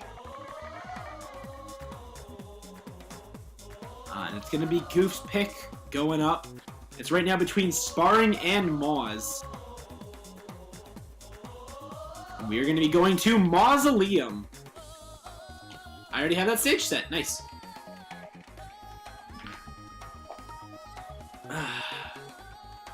After, how long have we been doing top 8 today? We started at 2, so now we're at 5, so it's been about 3 hours. 3 hours, alright. Imagine if this was all best of 5. Oh, you mean Nimbus top 8 for Smash Ultimate? Oh lord, was all of that best of 5? All of it was best of 5. All of it was game 5 except for 2 sets. Oh my gosh, you poor man. I know. I was literally there for like 4.5 hours. I was dying. Oh gosh, this is why y'all ask for best 8 top of 5. Have you heard us getting tired as stream goes on? Alright, we got Goof going with the coil. He's got that Ram on there. He's going to be starting off, though, with a Fun Chuck and a Hydra. 2 Tower Arms to take down the Tower Helix. Gore going with that double roaster. Mm-hmm. Let's see how Goof adapts. This is a set he didn't run against Gore before. It's a very good anti-Helix set as long as Gore doesn't punch things out. Goof has the defense, not only that Coil can provide, but that Fun Chuck parries can provide too. And he's gonna get the initial hit, gonna move in, get the triple Fun Chuck. I forgot to change names and bracket match, sorry. Goof is gonna be getting the initial rush. Gore's still at about half, but we know how fast Gore can charge up rush. However, he's gonna Goof is gonna rush him for 350 damage and put him into an awkward wake-up scenario. However, these arms are 2 ones that Helix can wake up against fairly easily, because they're both just little sticks to avoid. Oh, the rush comes in though. Able to close that out. Gore with a pretty significant advantage here. Despite a rocky start, it's good anti-Helix when Gore stays in tower forever. But if Gore decides to actually move, it's gonna be hard to plant. We do have a little bit of curving on the Fun Chuck and the Hydra, but not enough to correct mid-set like you could with say a roaster like Gore has. And his answer is gonna be that Ram. Wow, they're really thinking about this. Okay, there we go. Starting on with the next round. Yeah, and Goof getting the initial hit again. That high being faithful. Double Ram is very hard for Gore to have to avoid. It can scoop him up off the ground. It can hit him with a rush like that. Best rush in the game. 375 damage, and all the pressure is on Gore. However, he wasn't able to get a triple arm up, so Gore pushes him off him. Gore doing a good job of still avoiding like the single punches as long as they're not rush based, and then still getting his damage off of that. He's got rush available too now, and roaster rush is pretty damaging, so we'll have to see how this goes down. Yeah, just brought it back solely off of single hits, and he still got rush available. Goof still doing that Cobra property though, where you can gain rush very quickly, so we'll have to see. He's also been making very good use of his invisibility. Sometimes he'll just go into shield in the middle of neutral so he can escape and make Gore react to something that's not going to happen at all. He is a rush away right now. Probably just a hit and a grab too. 250 damage. Yeah, now we're in last hit for Gore.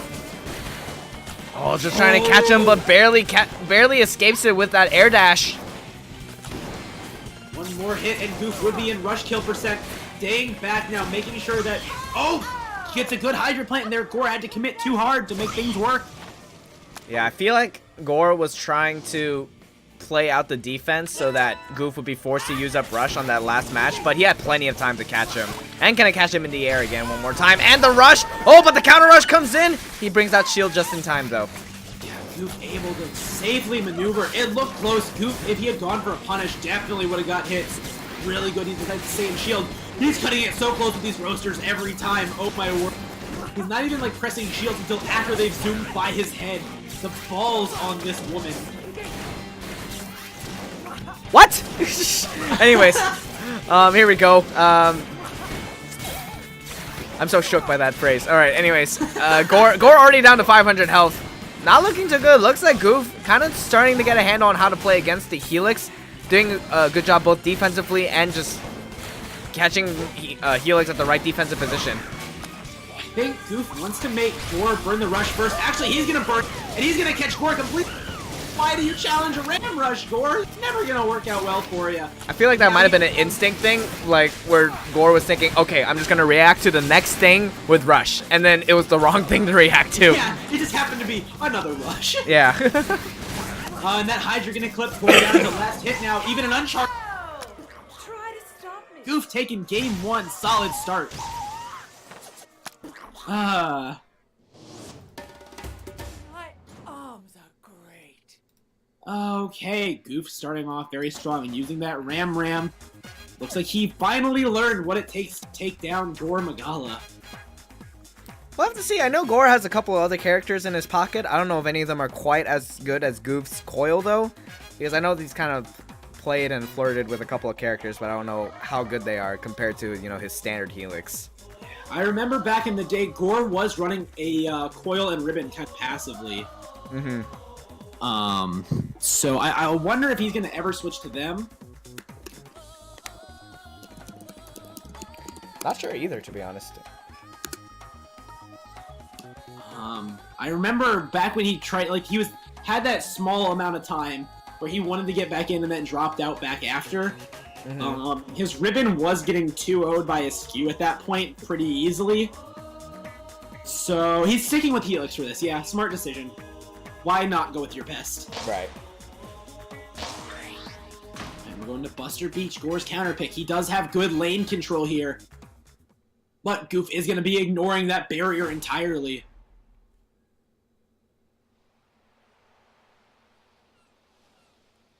He's going to stick with that Ram Hydra, and Gore sticking with the double roaster. This is probably going to be their standard set for the journey, I imagine. Gore being forced into the back immediately. Goof keeping up the pressure from him. Nice mid-range. Using that Ram as a parry tool. But if he can just move out of the way, and not even better, which is what he's been doing. This time, both of these two playing a little bit more passively. It's been about 20 seconds. Neither of them have been hit. There, as I say it, though, he's finally going to get knocked down by something. But I feel like these two are trying to figure out where they're going to be rather than where they are a little bit more than before. But going to get that rush in, bring things back around. Yeah, Gore wasted his rush, trying to challenge a Ram rush again. That time it was definitely him thinking to beat it out. He had enough time to react. He just decided, this is my move, this is my option now, gonna go for it. And Goof is just staying out. He could time Gore out if he really wanted to. He's making sure he's not backed up against the wall. He's moving in and out very well. Goof again with rush available, but Gore not too far behind. Both these two are pretty good at gaining meter very, very quickly. Goes for another rush and just clips him. Yeah, I saw he started it on the outside, correcting it into the inside, and you only hit of the correcting it. So it's a worthy trade-off in that situation. Gore is now down to a last hit for this round. Has his rush, but he'll probably want to save it. Considering there's only 10 seconds on the clock, I don't think there's anything he can do to bring this one back. He just wants to grind rush, and he's got it. Yeah. There's no point either of these two really throwing out punches. I feel like Gore could have just danced around or something, but there we go. Yeah, they could have just taken a little mental break right there so they could hone back in. But these two cannot let each other get any edge over them. Can't be caught off guard for a second. Or I switch off the roaster now into the toaster. He'll be using the homing a little bit more. Gonna actually, yeah, once again, tries to challenge the Ram Rush. Goof stays like kind of questioning it, but decides to let it rip again. And Gore takes 120 off of it. Yep. There's gonna be beaten out. It looks like every single time. Yeah, you really cannot challenge the Ram Rush with anything. Unless you have like a heavy rush that's going to go around the side somehow. You're kind of screwed. Why don't we see Ram more often? It's just because the arm is kind of inconsistent in how it hits. Like, it does have the best rush. but the angle it throws at is almost like... It's almost like you're playing with a pool noodle that you're whipping across the side of the stage. It's got the shortest range out of all the curving arms too, I believe. Makes sense. Alrighty. Oh, there we go. Knocks him right out of the air. Finally gonna get one rush landed on them, but Gore's still having a hard time keeping up aggression. I think with the coil in general, Goof has just been having a better time playing defensively because in addition to moving around like in tower mode, you can also dash. You're not limited. You can continuously dash left and right too. Has this rush online. Gore's trying to advance in. The Ram Rush catches him again. This rush is just insane. 305 damage. Gore's now on last hit. 16 seconds on the clock. I don't know if he can do it. He doesn't have the chance to. The Hydra's going to take him. Goof is now up 2-0. We're looking at a potential bracket reset, boys. That would be quite a statement if Goof just reverse, or not reverse 3-0, but more like 3-0s him back after the 3-0 winners finals. If he 6-0s him after a 3-0, that's the way to win a tournament. Yeah. Let's see what they're going to decide to do here. Just got to wait for people to confirm the results of the match on GG.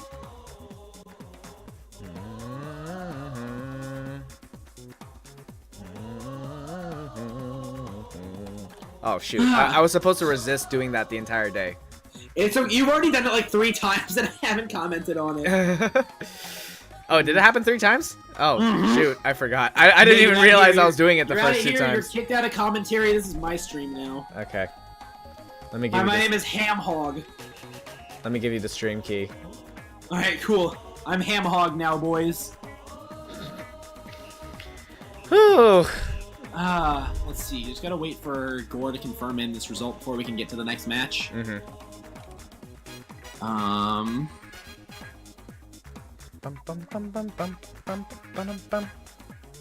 I think we've hit that point where our voices are just absolutely exhausted, and we're trying to make the most out of what we can manage to get out of us.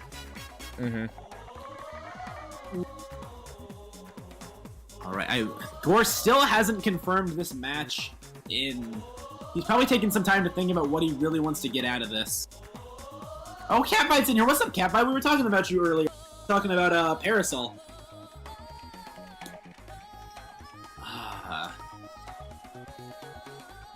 Let me see if Gore and Goof are maybe talking somewhere else about this.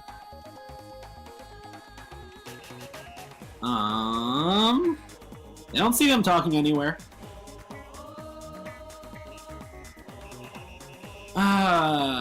Okay, here we go. Looks like Goof has put up his bans. He's gonna ban Scrap and Temple. Good amount of options for Gore to choose from, especially since there's no DSR here. We're going to Mausoleum again. Despite having lost here, he must see something in it that he wants to use against Goof. Alright, Gore switching over to his Ribbon! Interesting here. Like we said before, he did get 2-0'd by a skew plenty of times before. And I think even that was, I think he went 0-2 that tournament that he tried to play solo Ribbon. But we'll see what he does about this. Maybe he's been training this up. He's entered a couple of champions with it. I think he's been just shy of winning them. But I don't really know if Ribbon will do well against Coil. This is a character that's pretty much underrepresented, as far as I know. I mean, a Ribbon did just win the EU side. But the EU Ribbons have played so different from NA Ribbons. Right. I should say NA representation. Yeah, the issue that NA kind of has with Ribbon is they focus a lot more on her aerial movement as her main source of movement, whereas the EU ones, they use it more as an evasion technique and prefer to use her ground movement to make sure everything is okay. Right. But so far, already 500 health gone from Gore. Yeah, I don't know why against these arms that Goof has been rocking, he would choose a Ribbon. These two arms are really good at knocking Ribbon out of the air. The verticality of the Hydra and Ram has that great angle that if Ribbon air dashes incorrectly or tries to fastball on it, she's gone. Right. Goof is back up with his rush. Gore has his still, but hasn't found a good chance to turn it. Now with the range Goof is playing at, Building a burn it right here, and Gore's gonna fall into it, and that's gonna be 1 round away from a bracket reset. Wow.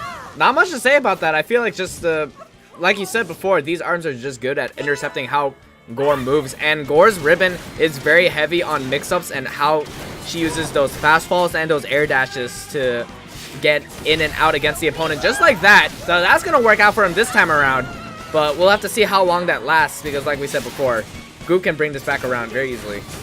Yeah, I remember back a couple of years, I think it was maybe a year ago, I was having a conversation in Central about why he thought Ribbon was the worst character in the game.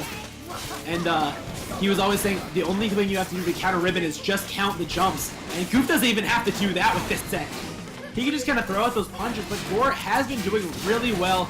Those Invis mix-ups haven't been doing for him what they did when Gore was on Elix. Has the rush, and his rush accuracy this tournament has been insane, especially these past 3 matches.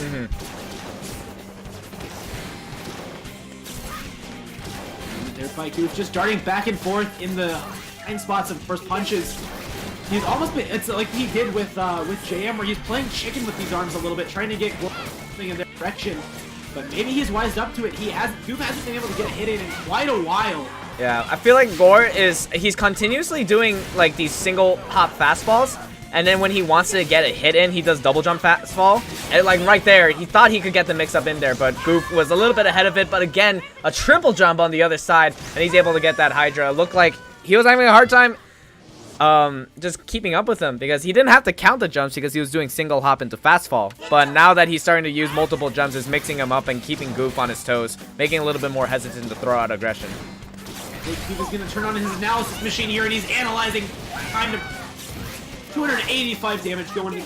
Not the most we've seen him do, but a good respectable amount. And now he's got Gore pinned to the back. Despite the rush being in Gore's favor, I don't remember the last time. Oh, now he's going to break. There's 375 damage, very good, but Ribbon is forced to back off. Not to mention, she has the lowest charge retention time in the game. And only 2 girth to back her up, too. It's kind of a... Ribbon just has a lot of design flaws in her. She's, I guess, I feel like the developers thought those triple jumps might make her more formidable than she actually ended up being. So maybe that's a theory crafting gone wrong for the developer standpoint. Yeah, I remember looking at some statements, and they considered big girth to be a bad thing when they were releasing the game. Like, they thought that Mummy needed a limit of having big arms, and that having big arms limited Cobra's movement, too. Gore actually might turn this around in a sec. He's got the rush. Goof has been doing well about not getting hit. He did get hit by the last one, though. He's got to play safely, and he's gonna not be able to... Oh, he actually gets hit out of it! Gore only gets 1 hit of the Hydra. No roaster follow-ups. Goof is looking fine. Yeah, just barely gonna survive with a little bit of, a little bit larger health deficit now. We'll see if Gore can try to bring this back around, but he's got Rush available too, so if it goes down to the last, I want to say 5 seconds, just pull out Rush, keep him in shield. That's gonna be the game, going to Goof, and he doesn't even need it, just KOs him with the Rush. Boys, Gore gets 3-0'd in the first set. Alrighty, we are now in Grander Finals. Grandest finals, more like it. Oh my word. Imagine if Grand Finals was a giant 2 out of 3, like a giant 2 out of 3 in sets. So you had to win 2 sets out of 3 of them to win. That would make it the grandest finals. Anyways. No, that would make it Granddad Finals, because you'd be so freaking old when you're out of there. Yeah. All right. Anyways, we got the reset, boys. Why is the score not updating? Okay, there we go. All right. Let's see. Smash G. Okay, yes, Smash GG has updated now. 1 sec. I need to go grab some more water before we start back up. Okay. You should probably pick the stage first before going to get water. Oh, you're right. You're right. I'll wait until they get stage. We're just waiting. It looks like for Gore to check into this set.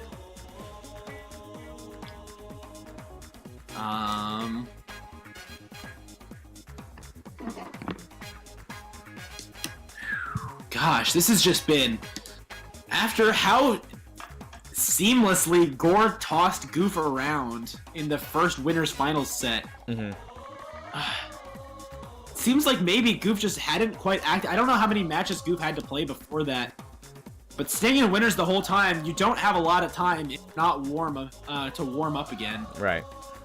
And the fact that Gore had some time to kind of cool down while Goof was staying in fighting the whole time, that could be an advantage that goes to Goof. Yeah, but he's taking this time to like rethink the set and probably just to hang back, think about it. We'll have to see. Yeah, Gore still has not checked into the set. Let me add him, make sure he knows he needs to. What if Gore just thought he lost the tournament there and there? I know, he's just like sulking and letting his icon show how sad he is. Yeah.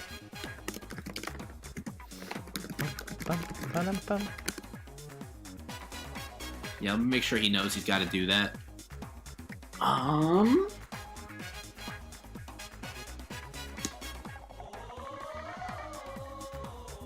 Okay, he's checked in now. Good. And it is time. Goof is gonna be the one to strike the stage first. So it's gonna be his pick where we go to start off this bracket reset.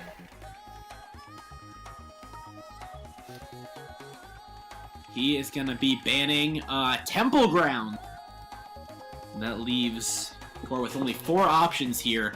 Yes, I'm wondering if we're gonna only see- 4 options out of the 5 starters. I mean, okay, he's banning DNA and Sparring, 2 very different stages. Buster and Maw as our options left. Goof is going to be taking us to Mausoleum again. Interesting that Gore didn't ban that, Huh, interesting. considering he's only lost there so far. And Gore is pulling out the coil. Alrighty. How appropriate. We have a Coil Grand Finals. Took a while for her to come out, but 20x, we've hit arms 20xx, everyone is coil. I guess Gore, after his helix didn't work, his ribbon didn't work, he might be looking at things at the wall and just see if something will stick for him. okay, let's see how this goes. The silver Alright. coil versus the original. Yeah, triple glove versus, oh, are we gonna go double roaster versus double nade? We really have hit. We have hit 20x, or I guess 20YY. I think 20x is I think taken by Smash- some Smash other and game. Mega Man have that locked down. We're on 20AA. Oh, yeah, A yeah. stands for it's so many coils. Also, so many arms, like the triple arms, and just double gloves everywhere, man. It's gonna be like crazy to look at. Yeah, Goof has got hit first, but he's already got the rush. Gonna burn it as soon as he gets that thing. 320 damage to Gore. Gore has his rush too, but I feel like Goof is gonna play more shield. Like, is he gonna get the cancel? No cancel. Gore flips right in front of it. However, the health advantage is Goof's. Invisibility is gonna help in a triple arm world. The only thing good about waking up against triple arm is you don't have to wake up for yourself. Right. You can just kind of be in your own little zone. Gosh, we're gonna see a ton of rushes coming out. Maybe that's what. I think that's kind of what they're doing. It looks like they're not really that focused on hitting each other, because I see certain arms. There's like I have no idea where they're trying to go, and then when they have rush, they think a little bit more about where they're positioning themselves while throwing out a bunch of arms at the same time. Yeah, that some of these arm strikes just feel like maybe he'll go here, maybe he'll go. Yeah, but Coil's so safe that whenever she throws out arms, that she can kind of do it. Oh my God, we're going to time on this one. You guys ever commentate a lazy river? That's kind of what we're doing right now. Oh wow. Okay, how's this coming out? Oh, it's coming out Gore's favor actually. Really smart. Oh, 3 seconds left on the clock for him to bring it back around. Does he get it in time? He doesn't. He boxes it out. Oh my gosh, I wasn't sure how that was going to go at all. I thought Gore might just drift into the rush, but it seems like Roaster must have something superior over the nade, either the extension or the retraction. But Koopa's going to start off with a solid knockdown. He's looking for these wake-ups. There's kind of an outline around Gore right now. The good thing, I think maybe Gore thought about this, if you're on the outside ring, Coil doesn't have a shadow. So waking up on the outside, on the wall, is pretty safe as compared to, like, waking up on, say, Sparring Ring, where there's a lot of light around you. Right. Well, it looks like I don't know if that'd be a consideration, but that could be one. It could be. But it looks like Goof doesn't even need it. Just able to read or grab. Oh, but Gore gets one back right at him. Oh, pretty close to even. A rush really could be what decides this. Everything is just these lazy hits. That's not going to be a cancel. Gore is going to dash right into the path of it and get a good rush. Does have to worry about Goofs now. Goof's going to burn it. He's going to land hit. Oh, no, really? Only 20. Coil takes 5 frames less hit stun than every character, and it came out right there. Wait, seriously? Yeah, no, Coil has the least amount of hit stun in the game. Why not? Why? Every other character, I think, has the same amount, and Coil has 5 less. Why does that happen? Because Yabuki said so. Okay, interesting. Alright, anyways. Yeah, Yabuki looked at this character and said, I don't think she falls out of rushes enough on... We need to just give her less hit stun than everyone. Oh my god. Okay, anyways. Here we go. Gore just barely... He's not in rush kill percent. Goof is not in... Oh, now he is. How did that grab hit? Interesting. Look, it went way to the side, but... Oh, gets another grab! One. I don't think it's enough time, though. Goof wins. Yeah, Goof wins and he just delays. Goof takes it. Okay. Alright, they're both gonna go in with rush now. When it came down to a rush trade situation, Gore was the one who came out on top last time. They both but dashed Goof... the same direction. I'm so over this Oh, match now. wait, is this gonna happen the same thing? Oh, no, Goof was ready for... There's some chip damage on applied to Goof. However, a nice 1-2 for 200 gonna be taken to his face. Nice attempt at a double punch there by Goof, but Gore is able to counteract it. However, now that he's falling into these nade hits and Goof is getting charged faster, we could see a tricky situation for Gore. He's playing a lot more passively than Goof is up against the wall. Both of them going for the rush again. Gore just gonna decide to shield it.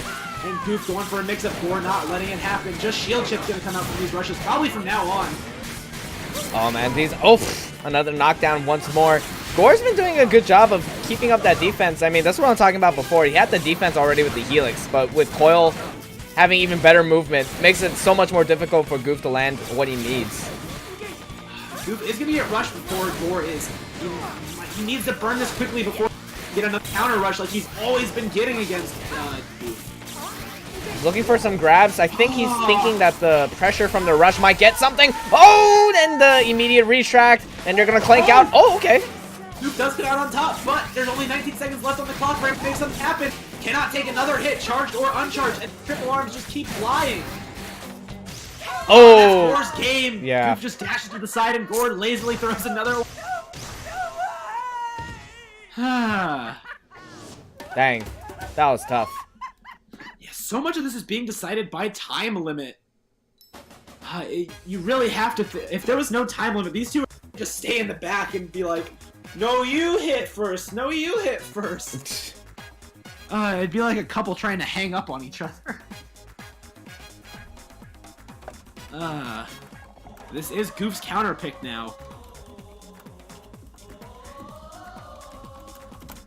And if you're playing the Coil Ditto, like, honestly, what's your counter pick for a Coil Ditto? I don't know. Or is he gonna go over go back to mech? Maybe. I don't know how that matchup fares. I genuinely have no idea how that matchup would go. They're staying on Moz for this. So I guess Goof sees something in here, whether it's with this character or another, that he's liking. Gore is sticking with Coil. Let's see what Goof decides to go with. He's sticking with the Coil too. All right. Might be bringing an anti-Coil loadout with him now, though. We have truly hit 20XX. We have hit 200 CC. Fox only Final Destination has turned into Coil only Mausoleum. Yeah, there's definitely no trampoline shenanigans gonna be playing out. Sticking with this roaster nade meta. Oh gosh, it's like watching all of the low tier crumble around you, and all you're left with is Coil. Yeah. Only Coil, just Moz. We're hitting all the references today. Okay, gonna get landed on the, or gonna get grabbed right there. Goof is using a little more height to himself now. I saw before a lot of what side to side. I don't know how much height element is gonna come into a Coil Ditto though. Since Gore can either just adjust or like aim upwards. Coil floats higher than most characters stand. Woo! And Gore is kind of bullying Goof right now. I think he's scared of these rushes since they've been going in Gore's favor pretty much every time. Yep. Oh yeah. I feel like this is gonna happen every time. Gore's gonna. I feel like because Gore is playing Oil too, there's never going to be a situation where Goof has Rush and Gore doesn't because he knows that it's just going to get beaten out. And they're either popping them at the same time or one after the other. Goof, and I don't know why, Goof has just always not had time to shield when Gore rushes, but Gore is playing so safe that no matter what, his shield is ready and available. Alright, let's see here. Oh, both of these... Yeah, I mean, Goof is doing a good job of trying to avoid him, but Gore is just doing a better job of keeping up defense and just maintaining the lead. No rush or anything is going to bring it back around. So I feel like Goof has to either change his arms or seriously outplay Gore to try and bring it back around. I really think Goof should change maybe off one of those gloves to a rammer. Oh, gets a cancel! Juggle? Off of another cancel? Interesting play right there, but that's big for Goof, who's going to put this rush right here. Gore, of course, able to shield in time, always keeping that shield on lock. I feel like Gore knew that he was in a rush deficit, so he was going to... So that he was going to try to use it soon before Gore gets back rush. So he knew it was going to come up soon. So that was just difficult overall. Health deficit makes people do crazy things sometimes. Gore's going to get that rush first Goof at about halfway, but that's like 2 seconds for Coil. I see Goof going for all these rush cancels, just not able to quite find them, or Gore parries them down. Shield right there, making sure he's safe against those triple roasters. He's been getting a little bit too emphatic about dodging rather than just shielding, and I think that might be something Gore's caught on to. Right. Oof. Really wonder, will we see either of these people press in the left stick again? It hasn't happened in a good while. They've just been punching each other out. Yeah, I mean, man, this is okay. I'm not gonna lie, this is kind of hard to commentate. Yeah, this is like Coil is so slow in her movement. No burst options to speak of. Just kind of like, oh, is that like no confirmed? Not great for Goof. Oh, so unfortunate. Oh, but Goof a little bit of a health lead. just barely has one, but the rush comes in. Will the chip damage be enough to bring it back around? No last minute. Oh, he gets the last minute toaster or roaster. What? What? How did he have time to punch? That's the same thing that Goof kept doing to JM. I mean, isn't that what you said? Like you have half a second after the timer to punch or whatever. If your arm is already out, then it'll just keep going. But as soon as time is up, your arm is not punching. So he threw that. He was probably mashing that freaking trigger. Jeez. Oh my god. Now Gore switching to the Coil might look like a potential 3-0 back at Goof this time. Jeez. Let's see what Goof is going to do. This is his final attempt. If he doesn't win this, it's all over.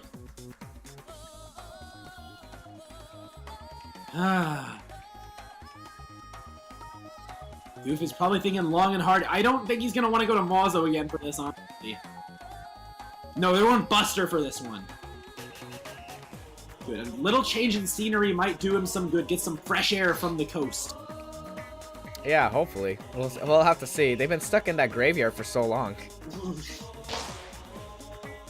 Yeah, their eyes are going to have to adjust to the light. Let's see if any adjustments are made to their arms as well.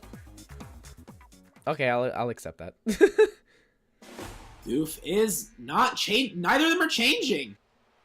I really don't know what Goof is going for here because he's losing every time. Gore, he's going for a roaster now instead of a nade. That might give him the edge that he needs. All right, now we've truly hit 20xx double roaster.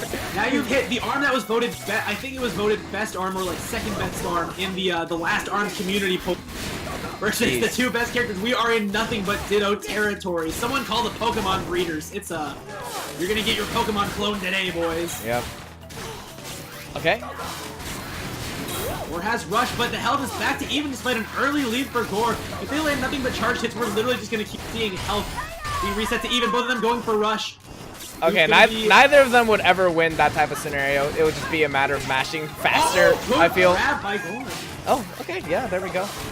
Yeah, good. Just using Coil's movement to his advantage. Those sneaky grabs. Goof tried to get something similar. Not going to find it. Now Gore is going for a little bit more heavy game. Goof is staying out of the range of these roasters as best as he can. It's a good hit in right there, but he's not going to be able to confirm anything off of it. Goof just a little bit. Oh my god, these two are gaining rush at basically the same pace as well. It's pretty crazy how these two are mirrored, basically. You don't call these mirror matches for nothing. Goof is gonna burn that. He's gonna go for the shield chip this time. Gore is gonna let his shield down. That's actually big for Goof, potentially. Now it's just a matter of who lets out their first punch before the time limit runs out, I feel. Goof is going for really unsafe grabs. Gore is trying to keep punches flowing. He's not thinking, oh, that could be everything. This 10 health, considering like how few punches are. Oh, you see Goof just zipping out of here. He's trying to look for a grab. He doesn't get anything, and that's finally Goof taking a round. And he gets rushed before Gore. I don't know how much of a difference that'll make, honestly.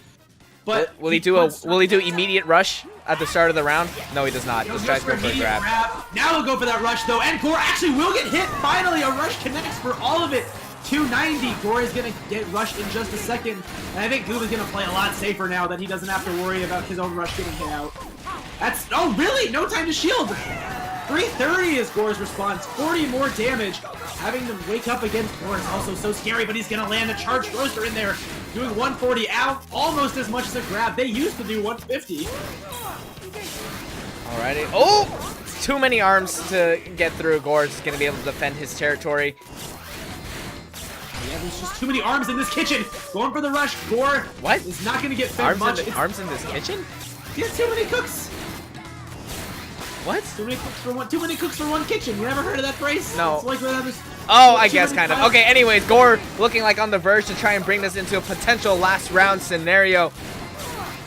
Yeah, Goof is below 250 and Gore is still sitting on a healthy 500. This is going to look rough. Goof doesn't even have rush available yet until now, and he finally gets a knockdown. Will he be able to apply the pressure? He doesn't get it, but they both pull out the rush, and that's again Gore keeping up his lead.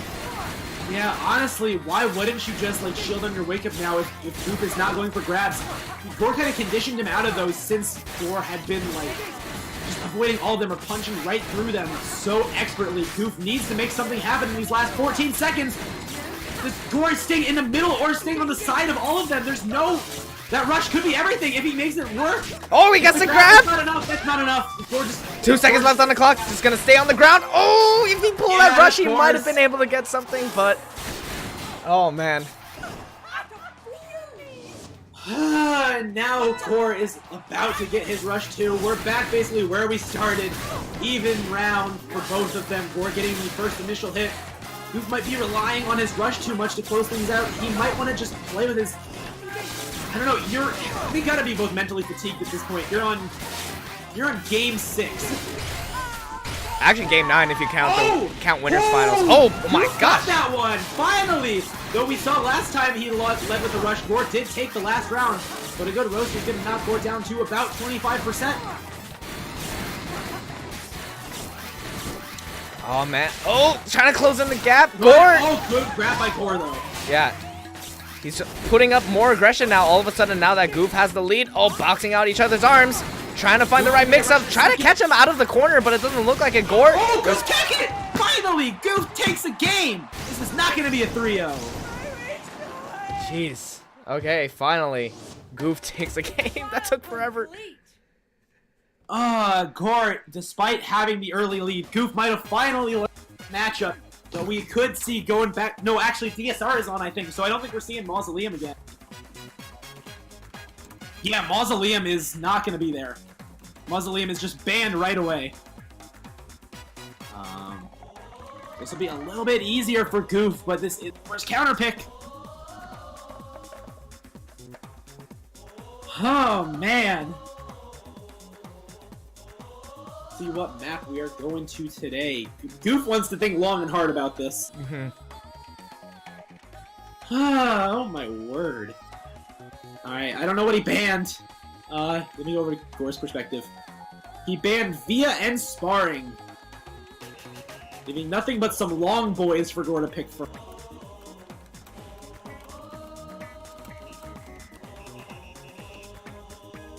Oh my word. And we're going to Scrapyard. Home stage of Mechanica. We're going to be co-opted by 2 other geniuses. Oh my gosh. You know what, Junior? That does kind of make a lot of sense. Oh my gosh, Coil does feel like so much was just crammed into her. But why'd they have to give her less hit stun? That's making so many of these rush interactions so wonky. I wonder if Goof is switching things up. He's said he's picking Coil. Smash GG. Interesting. Might be switching arms. We'll see. No, same arms from both of them. I guess he's... wow, Gore just has 3 arms. Or 3 gloves in his loadout. Yeah, Oh, he's boy. had that for every potential counter pick that Goof might go for arm-wise. This is going to be interesting. I can't remember what set, if this was another Coil player, or if... I think this was Goof versus Gore before, where Gore got up on the top, but this was against Helix. Where Helix was just adopting ledge position, and Goof couldn't do anything about it. He was going to get rushed first in this situation. Oh, he's going to burn it right away! Actually, I thought the pillars were going to cook him for a second, but it allows him to go right down the middle. I think even Gore was expecting that. Goof's doing a good job of keeping these pillars up for his defense as well. Gore finally going to get a knockdown, though, with that firearm. Gore has the rush. However, Goof is widening this gap even further, playing not afraid of it. As we've seen so many times, Coil just gets out of rushes. Even if you don't think they should, you really have to get a confirm into it, like an uncharged punch or something. Goof already has his rush back online. Both pillars are gone now. Both of them just firing shots out lazily, and all of them getting boxed down. Goof finally getting another hit. This might have been a mistake of a counter pick for Gore. We'll have to see, though. Goof still has a little bit of potential, or Gore has a little bit of potential left, especially with rush available, but like we said, like they both tie each other out, so we'll have to see. Finally gets a knockdown, though. Will he get the right reads? If Goof just holds shield, 10 seconds left. I don't know if... Oh, okay. Yeah, he might honestly just be holding shield and delaying. Like, Yeah, probably does have to take... oh, Oh! he's just going for the rush? Alright, you can finish it that way, too. It's about sending a message sometimes. Ah...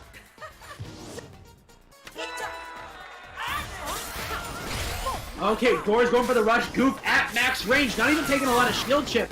Gore having to approach to get it. Very good bait there by Goof. Gonna get an uncharged punch, but not gonna find a second. Goof able to dodge and parry out of the way. This character is so insane, man. I don't know how they managed to...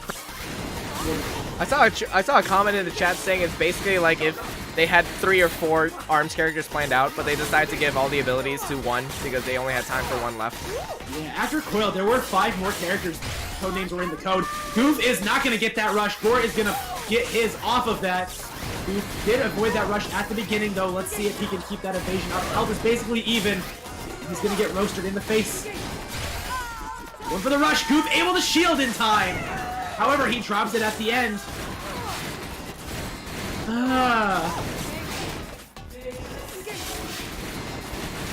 Oh, Goof gets a punch in right there. Both of them basically even on rush. Goof just needs to find... Oh! Able to get out of that convert. How... Oh my gosh! He's... Just at the very end, his arm is very damaged. Gore might take this to the last round if Goof doesn't get something happening soon. And that round is going to Gore. Barely clipped right there. Oh my word. How did they cram so many things into one woman? Holy cow, this character. What did I say this time? Okay. I don't Anyways, know what I said. cram Goof so is many going for the things rush. into one woman. What's wrong with that? Okay, never mind. I don't know how you didn't get I don't know how you caught yourself with punch in the butt, but you didn't get that one. Okay, anyways. Here we go. Putting up a rain of fire right there, throwing all 3 arms. Actually, like flicking the stick back and forth. I will hit him. I will. Spoiler: he didn't hit him. Okay. Oh my God, both of these two. Only 250 damage onto Goof, and Gore barely been touched. It's already been 40 seconds, and so little. Some sets took less than this round, I swear. It's 300 damage on that rush though, and the health gets knocked down though, and it's back in Gore's swing. I feel like as soon as the pillars went away, it brought back Gore's momentum because he didn't have stuff getting in the way, and Goof was utilizing them a little bit better than Gore was. Yeah, I think Gore might have. Oh gosh, this is scary for Goof. Last hit situation, can't get hit by even another roaster. I think even Uncharged would finish him in at this point. Not to mention Gore's got the rush. This is looking Oh, dicey Uncharged for barely didn't do it. Magic One more Pixel, knockdown. This is rush kill percent. Going for the rush right here. Gore is gonna have time to shield. Uses that rush defensively. 10 seconds. Gore goes with the grab, and Gore is taking this. Try to stop me. It's so close, but just not quite there. Gore gonna take a 3-0. Very nice stuff. Try to stop me. Valiant effort. Great. Yeah, Goof put up a heck of a fight. It was just until Gore finally found something that stuck. Great stuff by both of them, though, but in the end, the legacy player is the one that takes this. Whew.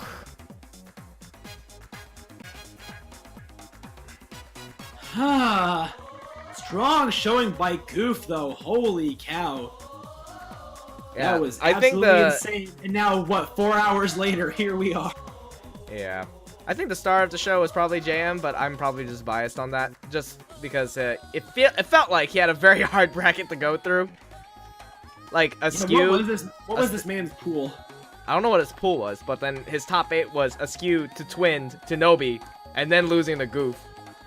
I'm gonna look at JM's pool. Okay, he started off on a bye against Dart into Nobi. Okay, and he got the run back against the person he lost to in winners, so.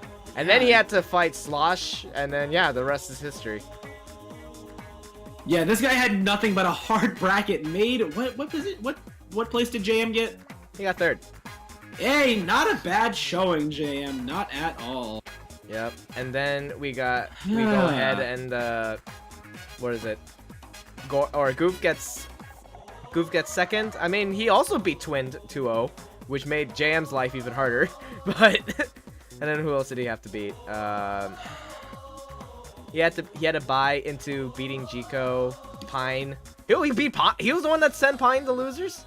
Jesus. Oh man, poor Cobras had to fight the one mech in the bracket. Yeah, I know, they got the one bad matchup for that. And that's like all they seem to face. Like, who did Malieve fight? I don't think she fought a single Malieve Cobra. fought Serp round 2, which is unfortunate also because that's like the one bad matchup. And then she lost to Formal Cat. Actually, she knocked him out of bracket at Smash Out Hunger, so good on Formal Cat. Alrighty, I think that's about it. I don't think the Fur told me to do anything else. One quick thing, just you know, these is our Twitters down on the bottom left. You can see here, so be sure to follow us on Twitter. Get the merch on the top right, exclamation point merch if you want to go buy some. And yeah, there's some info here. You know, Matcherino, our merch, the casters, and the bracket if you want to look at it. And I think that's about it. Do you have anything to sign off with, him? Serp is bad. Follow me on Twitter. That's all.